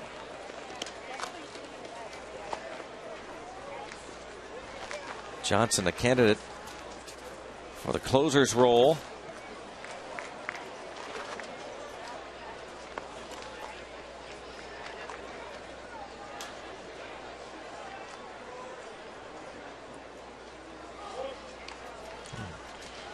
Certainly looks like he's got the fastball for it.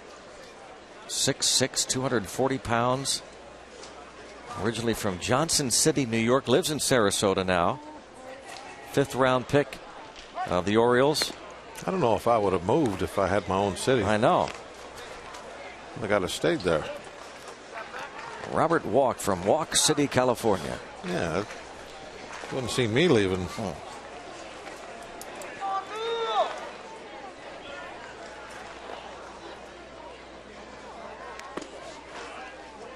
And 2-1 on Walker. You know what Walk City would have? You'd have the best sidewalks you could ever have. Just top-notch sidewalks. That would be important to you? That would be important in Walk City.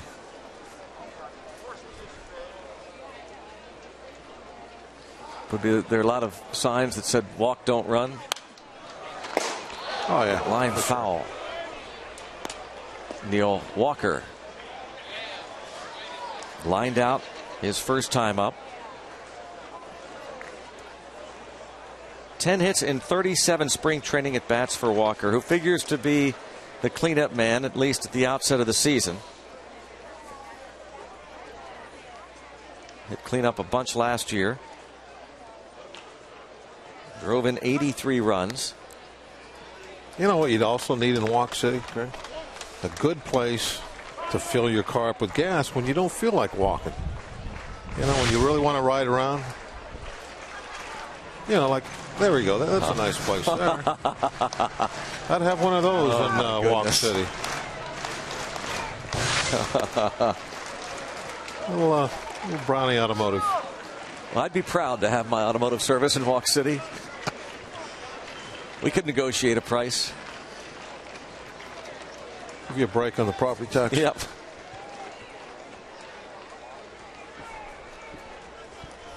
Good stuff there. Christian and Pete.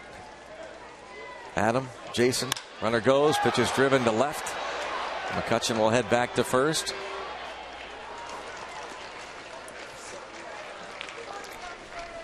And brings up Garrett Jones. And gives us a chance to tell you that if you're looking for opening day tickets, well, there are 1,400 bleacher general admission tickets going on sale tomorrow at 10 a.m. This is part of this new dynamic ticket program. Purchase seats by logging on to Pirates.com. You can call toll-free 1-877-893-2287 or just visit the PNC Park box office. So 1,400 bleacher general admission tickets for opening day going on sale tomorrow at 10 a.m. Part of the new dynamic ticket program.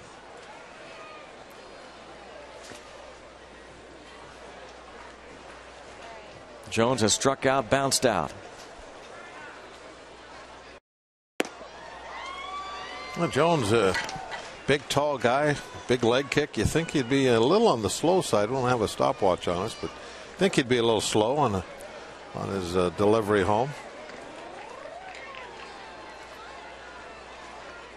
McCutchen certainly has the speed. There he goes. Swing and the miss. Throws off the mark into center, and McCutchen will motor for third. That's what we needed.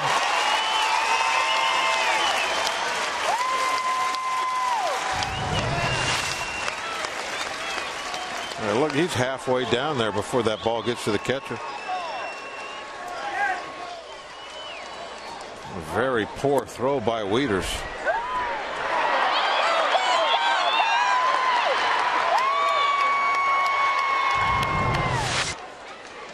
You know, some fast guys just don't look fast.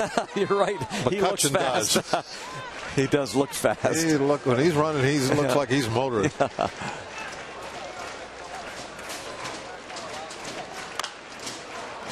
And he will motor toward the plate and score the Pirates' first run. RBI for Jones.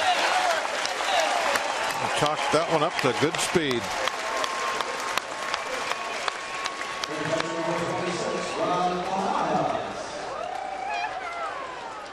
McCutchen's third steal in 3 attempts this spring. It's not always about just the steals, too, with that speed, Greg. It's what it does sometimes to the defense. You know, Wieters was rushing his throw to second base, knowing he's got one of the fastest guys in the league going down there. And when he rushed his throw, he put it in center field. And McCutchen goes to third to score on the easy ground ball. Barajas grounds out to third. Pirates get one of those runs back. And through 7 as you look at Courthouse Square here in Bradenton, 2-1.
2-1. Orioles lead it. We'll go to the 8th inning. And earlier today, Lacey Collins caught up with last year's second-round pick of the Pirates, outfielder Josh Bell.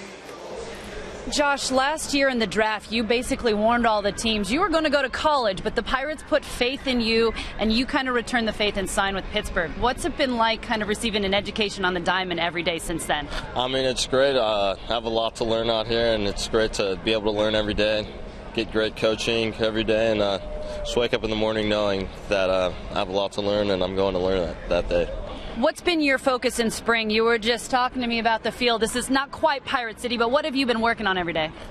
Just approach at the plate, approaches towards balls in the outfield, and just, I guess, being professional. The season is yet to arrive, but do you know where you'll be for your first year of the pros and what you'll be working on? I think I'm at least going to try to start off the year in West Virginia. That's what they've told me, but it's all up to the people upstairs, and we'll see how they I guess, approach my career. Well, this is the first day for Josh Bell at McKechnie Field, but I'm sure the first of many. Guys? All right, Lacey, thank you. And a strike called. 1-1 on Nick Markakis facing the new pitcher Juan Cruz. There's Josh Bell. Well, to get impact-type players, and if you're not going to go out and spend gazillions of dollars on the free agent market, you got to draft them. And he definitely has the talent to someday be an impact type guy in that lineup. Alvarez off to the side, plays it nicely to retire Markakis. That's one thing the Pirates have done a great job over the last few years, is they haven't been shy about spending money in that draft. $5 million to keep Bell from signing, or to keep Bell from not only signing but going to the University of Texas, where he had certainly intended upon going. In fact, he had sent a letter out to the Major League Baseball Scouting Bureau, let them know it's not worth even drafting him. Drive deep to right center, off the top of the wall, shot by Adam Jones.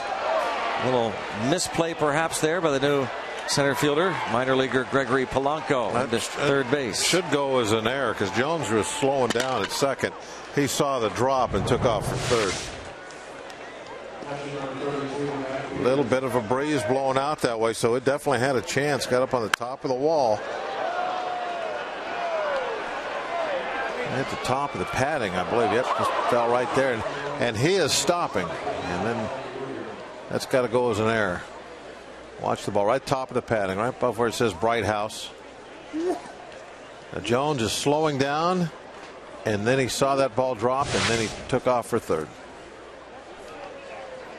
Double and an error on that center fielder Gregory Polanco.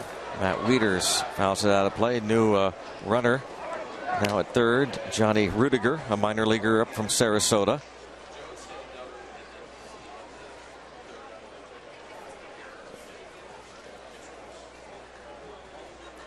Wieters tonight 2 for 3.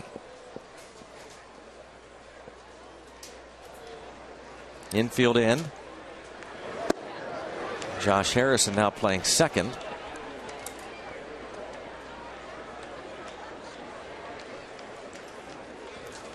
See Cruz's numbers with the Rays last year. Not too shabby.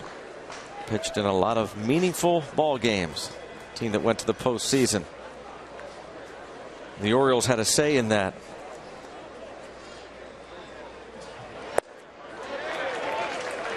A dramatic come from behind win over Boston, while Tampa Bay came back from a big deficit to beat the Yankees down at the Trop. The games were played in the final regular season day of the year last season.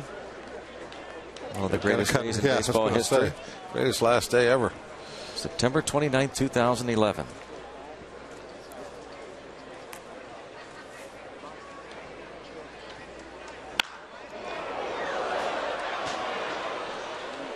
Still 1-2.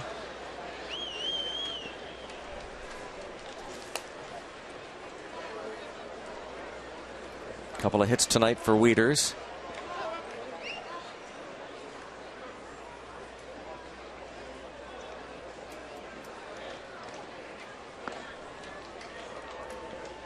Jonathan Papelbon was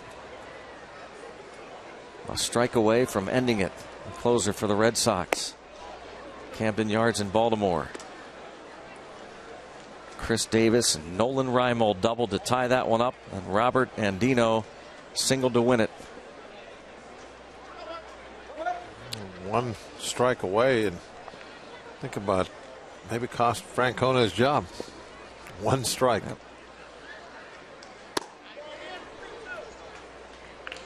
3-2 the count now on Wieters.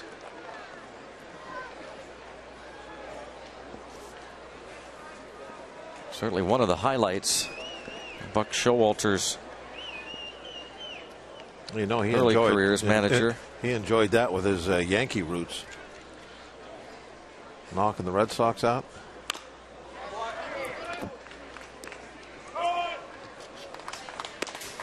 Showalter took over in late 2010 in Baltimore. A lot of optimism going into last season because of how well they played under Showalter the second half of 2010. But the Birds finished 69-93 last year. They've had, I think, 14 straight years now losing seasons. A base hit to center with the infield in.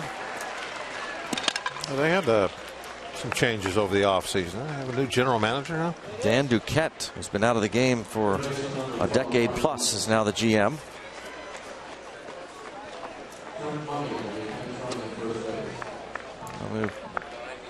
Runner over at first base now. Trent Mummy. Can't we just call him number 90? Why not? Other telecasts do that, don't they, in spring training? Yeah. Call him Mr. 90. I think the precedent was set. Yeah, we'll go with names here.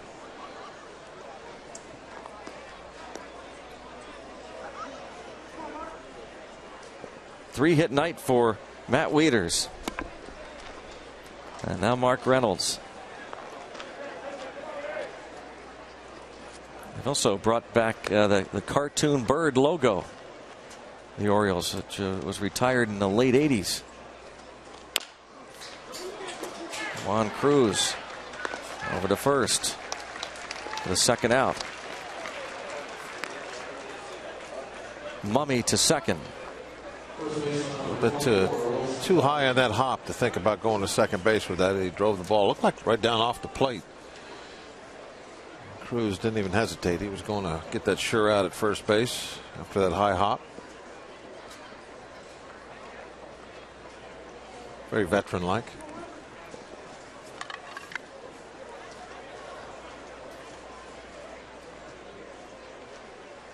John Russell standing on the steps of the dugout. He's got those bad wheels. Well, it was tough for him to get out to that coaching box at times last year. One of the reasons he's made the move back into the dugout.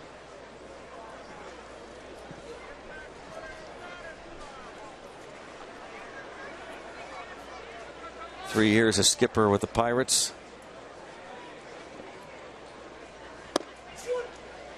Well, you couldn't find two different personalities, could you? John Russell, Clint Hurdle. And Clint is very, very outgoing. Loud and boisterous. You know he's in charge. You hear him. You see him in the clubhouse, on the field. You know right away that's the man in charge, John Russell. Very, very quiet.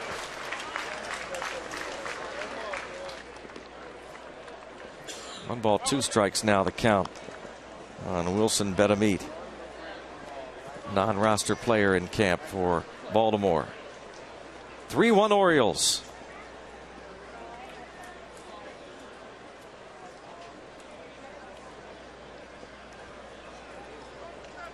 Last year with the Royals and Tigers. Wilson Betamit, a few years with Atlanta.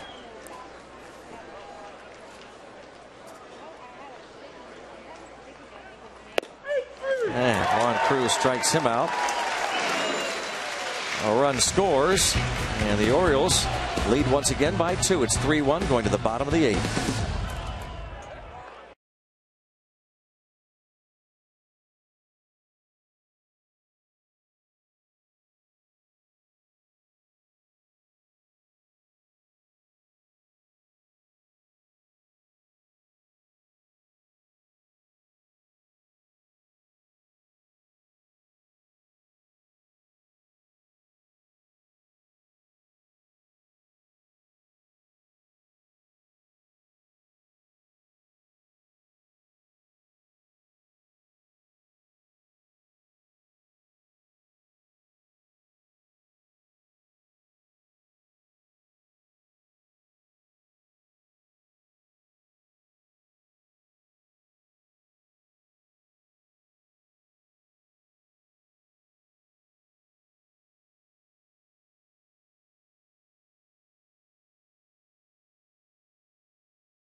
Sign up for Root Sports Red Alerts to get text updates on your favorite local teams, exclusive promotions for Root Sports viewers, and more.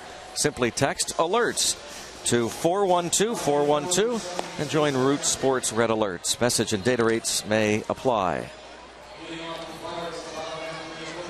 3-1 Baltimore, bottom of the 8th inning. Pedro Alvarez will lead off against a new pitcher, a lefty out there. Zach Phillips. Other changes we'll get to. Alvarez has struck out swinging and struck out looking.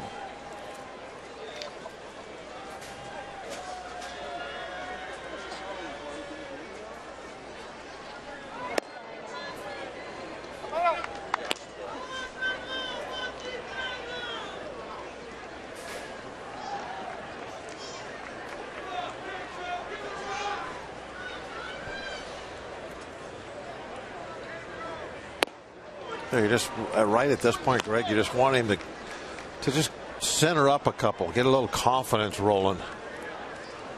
You know, even if he don't go for hits, you know, line one at somebody. Just put a good pass on the ball and feel it leave the bat hard. Does have a couple of home runs down here. It's certainly not the spring with the bat that he or anybody else was hoping for to this point. Getting late.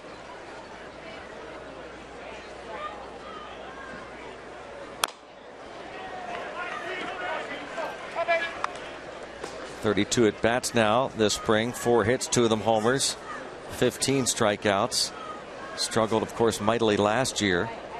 But 2 years ago, second half 2010, 16 homers and 347 at bats. Clint Hurdle brought that statistic out the other night. Season ticket holder event. McKechnie Field season ticket holders, when someone questioned decision-making process and who should start at third base. Well, it's certainly there. It's underneath the surface somewhere, and it would be an incredible boost to this team if Alvarez could be that type of guy. Hit even 25 home runs. The ability certainly is just right there.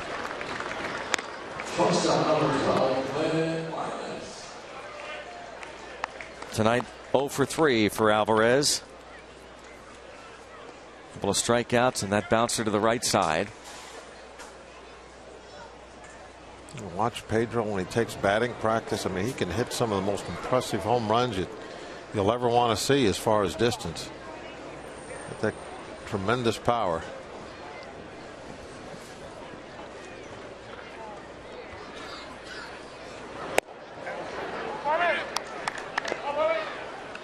Barmes 0 for 2. Parrott's been fishing.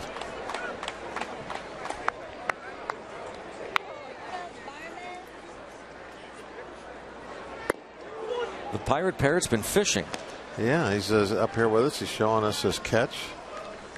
I think that's a yellow perch he has in his net. Isn't that a yellow perch? Is that is, Parrot?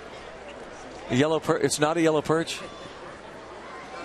Who did one of your cousins, the Ospreys, did they bring that to you? Lives up there in that big nest, huh?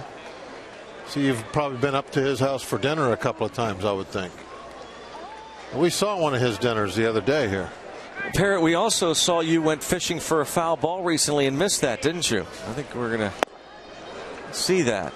2 balls, 2 strikes. We don't miss you, Parrot. Look, watch this. What is that act all about? Parrot. That's embarrassing. That's just plain silly. Are you embarrassed at all by that, Parrot? Kinda. 2-2 on Barmes. All right, you go on back up there and have dinner with the Osprey. Go on. Get that smelly fish away from us. He is just silly.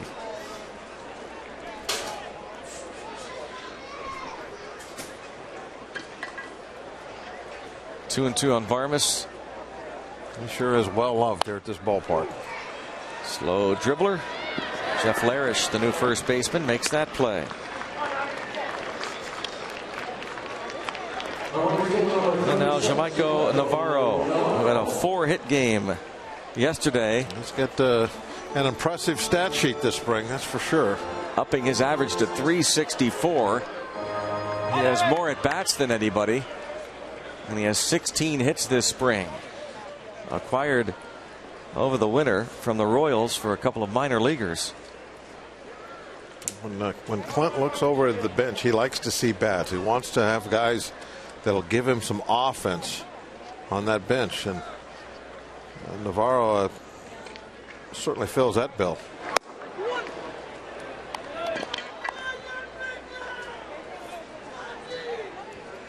Oh, and 1.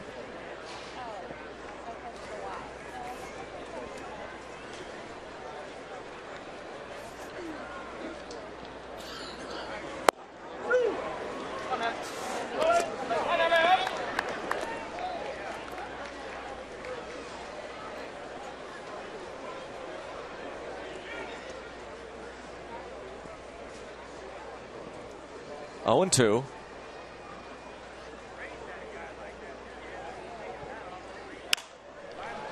That'll be out of play. A bunch of changes for the Orioles. Take a look at some of the guys in that battle for the utility player and what they have done this spring, and it's looking pretty good for all of them. Of course, Matt Haig, maybe not the middle infield type utility guy, but definitely looking for a spot on that bench to provide that offense. And you wonder too, Bob, with Alvarez, you're hoping that he gets it going in the final week, but if he doesn't and he's slow, you could see Hurdle protecting him against certain left-handers. For example, on the second game of the season, that Saturday night game at PNC Park against Cliff Lee, maybe you move McGee over to third base and a guy like a Haig or Jake Fox still in the mix. Or Navarro. Or Navarro at first. Throw to third base. 5-3 on the ground ball to third. The Bucks go down 1-2-3.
Follow the Pirates with MLB.com at Bat 12 for your iPhone, iPad, Android, WP7, or BlackBerry. Get spring training scores, stats, highlights, live audio, and more. Text at Bat to 31826 or visit Pirates.com for details. Pirates trail 3-1 and on to the ninth. There's Matt Haig. We're talking about him possibly breaking camp with the club. Jake Fox was the story of spring training 2011 with Baltimore. He led all of baseball, 10 home runs. What's Haig have, 4 down here? Yep.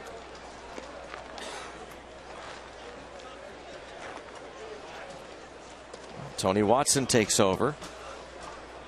It's funny, we talk a lot about the stats, who's having a good spring. But is there a more meaningless thing? No.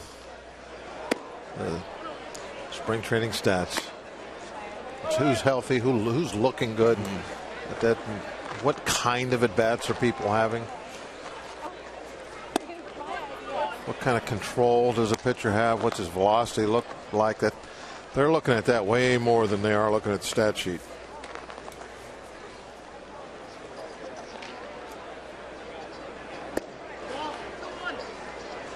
I really think too, Greg, that's especially true with home runs.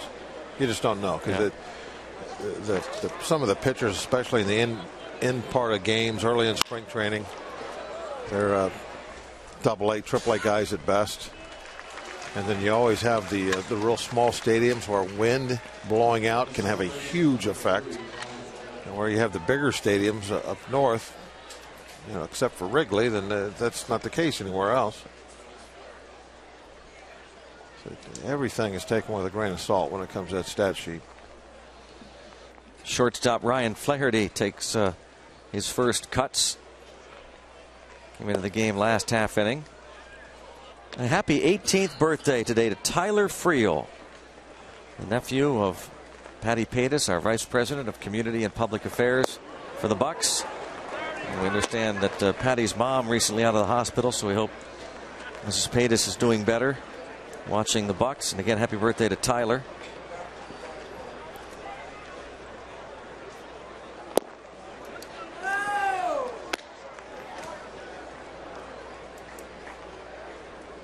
Ball and 2 strikes.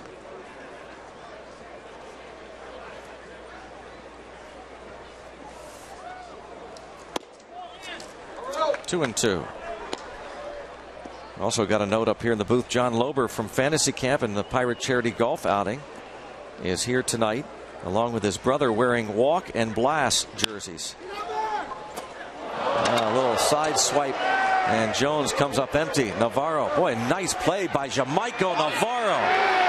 Regardless of the fact that the runner is safe, that's a tremendous play by the guy trying to make the club. Jamaico Navarro as a utility man.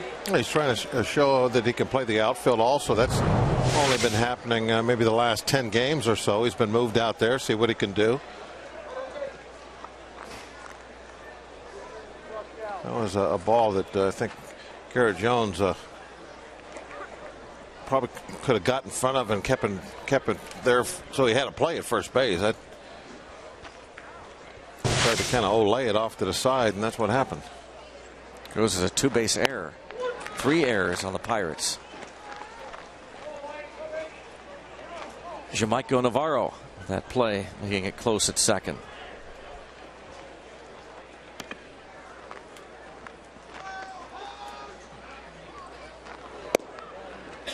Inside, ball and a strike. What are your feelings on the left-handers in the bullpen? Anything from yesterday's conversation with Neil? Well, only when he mentioned Watson's name as a possible guy who could pitch more than 1 inning. Base hit to center. Polanco. Oh my, having all kinds of trouble. Gregory Polanco already has an error tonight, a minor leaguer. Well, they would have had another one there if Orioles would have taken advantage. Maybe a little case of nerves has got a hold of him. Yeah. Over here in the big league game.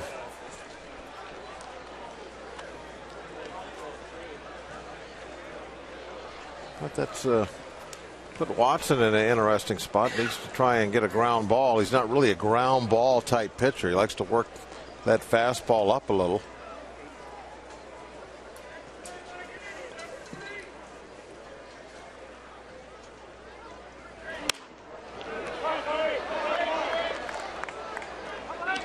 When the spring started, I thought JoJo Reyes was really going to have an opportunity to be in that bullpen, but he just could never get anything going.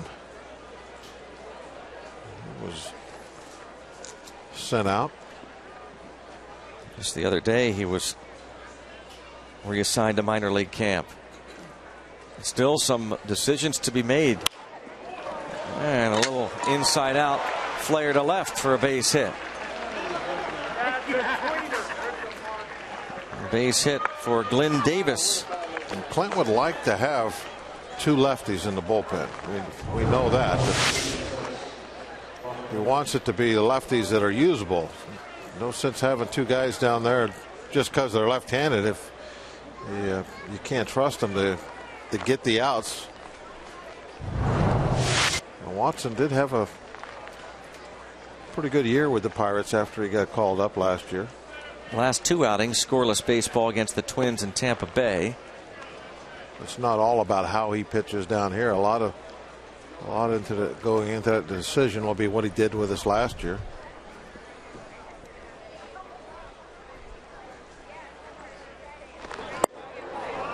Some minor leaguers getting shots here. Buck Britton. Nice breaking ball from Watson. I don't think we saw really much of that last year. He really liked using that fastball last season.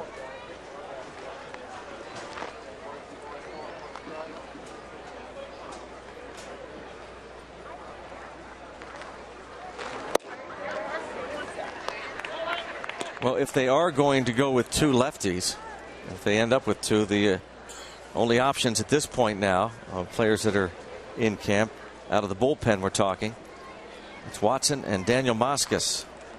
Moscas has had a good spring. Very good. He will pitch tomorrow. That game against the Phillies up in Clearwater. Joel Hanrahan will also pitch tomorrow. As we said, Chris Resop will start the game. Jeff Karstens, instead of pitching against the Phillies, will pitch in a minor league game at Pirate City.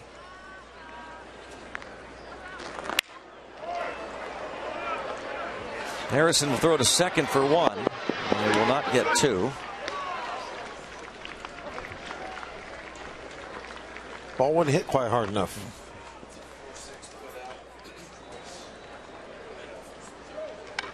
He got the ground ball he was looking for, but didn't have anything on it. Kind of slow to develop. Didn't get the double play.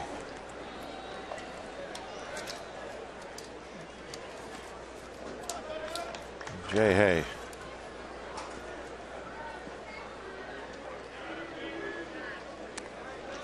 Johnny Rudiger at the plate.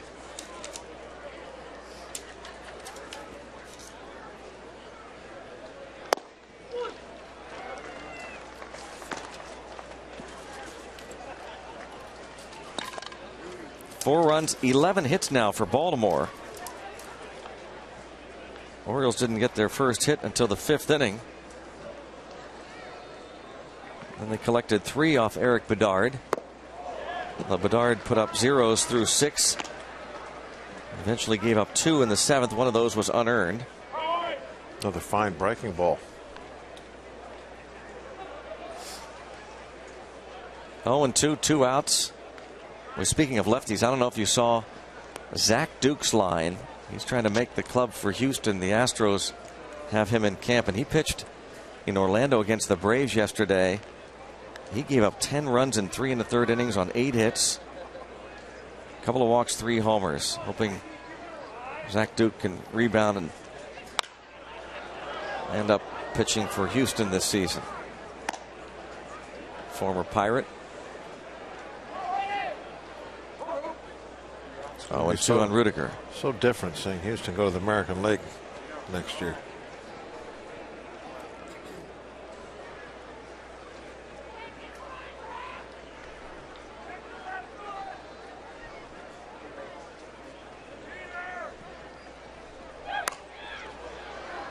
And this minor leaguer making it tough on Tony Watson.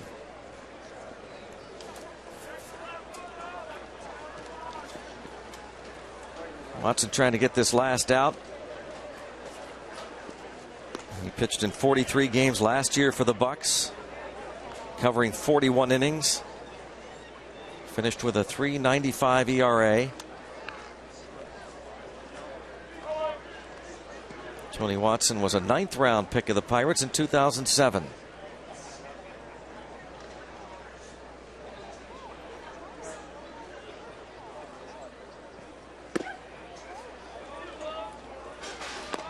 Now pitching to Michael McHenry.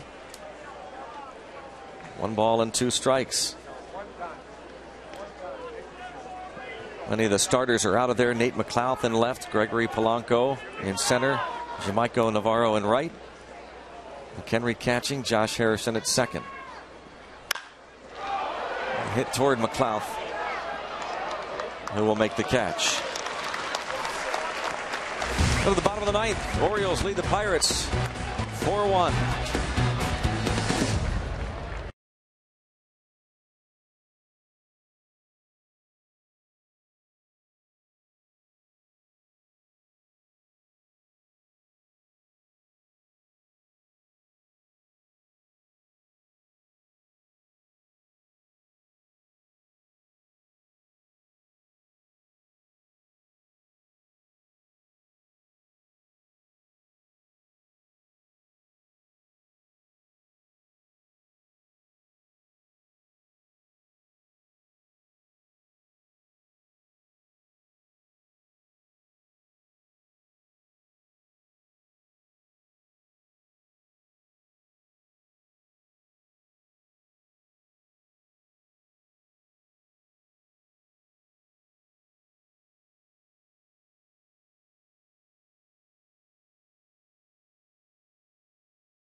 Follow us on Twitter at Root Sports Pit for team news, special giveaways, and behind-the-scenes looks at your favorite teams.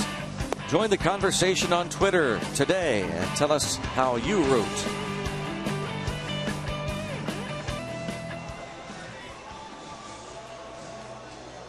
Here on Root Sports, Greg Brown, Bob Walk with you, and we'll see you on opening day as well.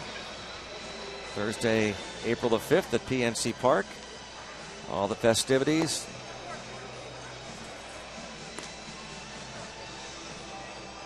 (4-1) in favor of Baltimore.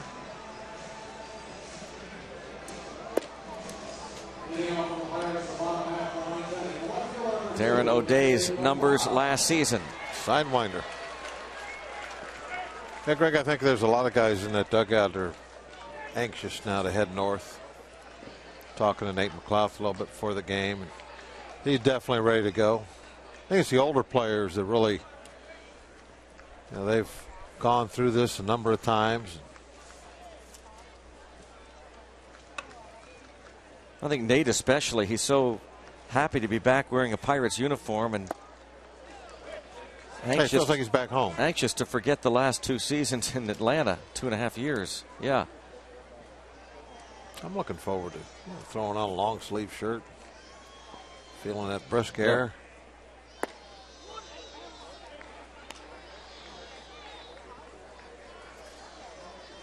I don't want to see any white stuff, but I'd like a little cool air. It's been so hot down there. What about you, Greg? Well, I don't know that you're going to get cool air. Are you? I think the low tonight's 26. Pittsburgh. Is it really? Yeah. Well, I guess we are going to get it. Wow. That's why I looked at the weather report this morning. It said 26 for a low. So, yeah, it'll be cool. But I like that. I agree. I like the cool weather. Hope it's not too hot for opening day. 65 would be perfect. Oh, heck 63. Yeah. I'll take 63. I'll take anything 55 and above. I think we've got some new Root Sports warm-ups we might be able to sport. Only if it's 85.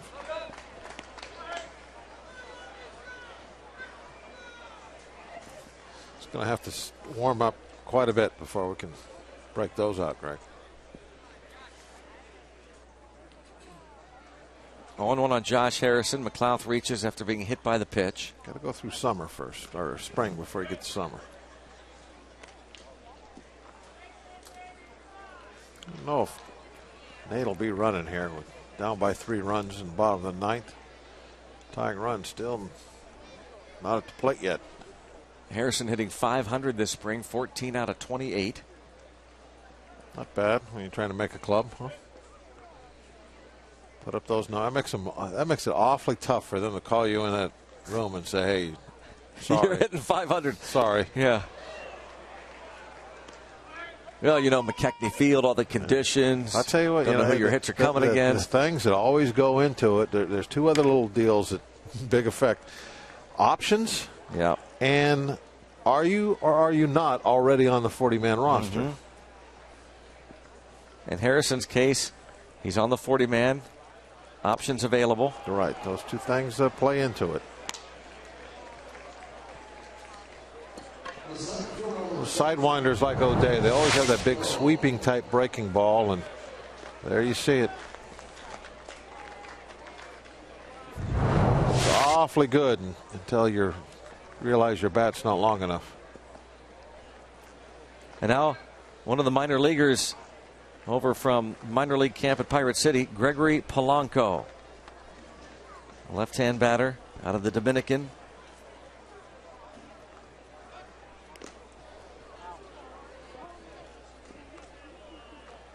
Polanco played most of last season in the Gulf Coast League. The Gulf Coast League Pirates signed as a non-drafted free agent in March of 2009. He'll be looking to move up this year to a full-time league. Sure, that's his goal.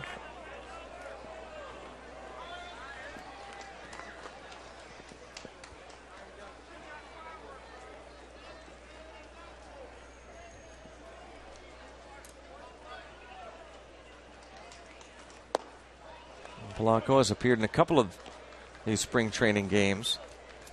I like how the Pirates have the minor leaguers with their pants way up high. You can spot them real quick like that. Makes them stand out. Polanco didn't have a double ear flap on. What's up with that? I just noticed that. Is that not mandatory anymore? Don't know. That look is mandatory with the black stocking showing, the pant legs rolled up to the knee. I thought the minor leaguers had to wear 2 ear flaps. Maybe it's just encouraged. Maybe. Or maybe he grabbed Pedro Alvarez's helmet.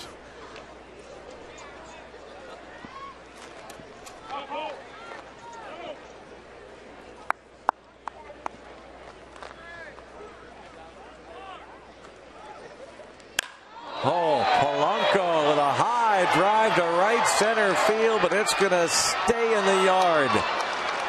What fun that would have been for this minor leaguer, and he slaps his hands. Gregory Polanco.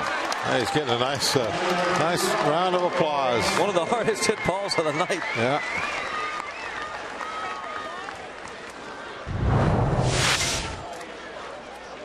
Tell you what, too, he didn't go into a trot either. He was scooping. Yeah, he was. By the time this ball is caught, Polanco is about halfway to second base. He doesn't want to stop. He doesn't want to turn around. Got to go back. Now Michael McHenry. 2 outs. McHenry's first at bat.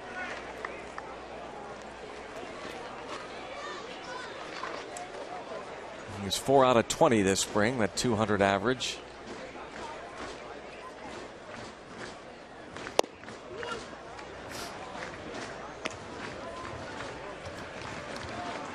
Barajas probably catch around 100 games this year. And whoever the backup is still going to be pretty busy.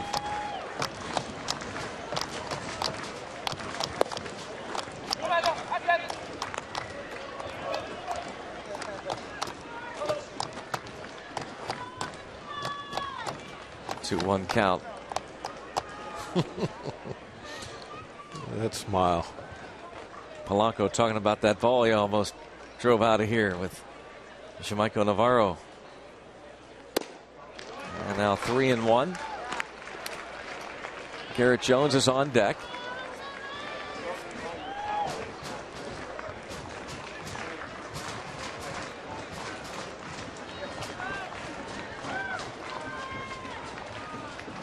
Jones will be the tying run.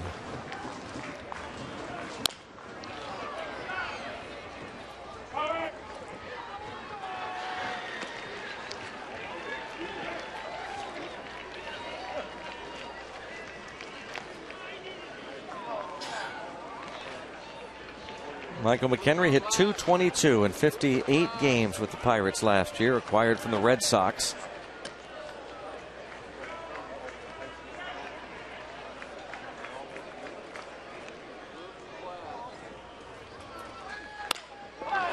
It's going to drop in, and Garrett Jones will come to the plate with a chance to tie it.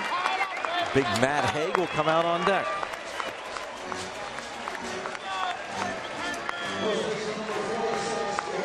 I'm not sure O'Day has a whole lot in his repertoire to mess with Garrett too much. A lot of times those sidewinders, submarine guys,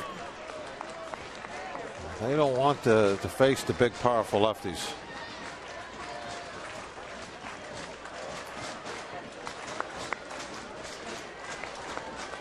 This is a good matchup right now for the Pirates. It's a strike call. Kind of in the wheelhouse right there. Get the trigger pulled. Down and in, but in the strike zone. That would have been a nice one for Garrett, just to drop the head of the bat right onto. Oh, that one was a little bit more of a backdoor breaking ball. Kept it away from him.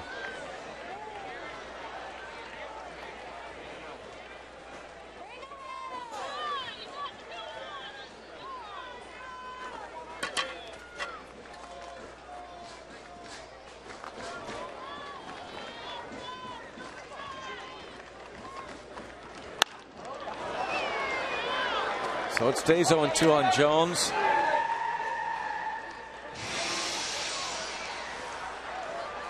That's what happens when you get those foul balls out on the street. It can cause havoc out there.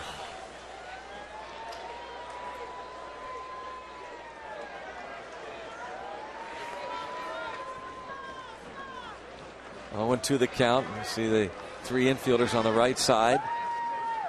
Bucks with 2 on.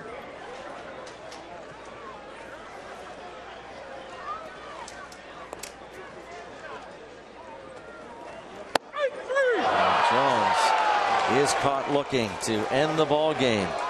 Bucks are out hit 11-2. They came into this game with the highest batting average in the National League this spring, but tonight they are 2 hit by the Orioles.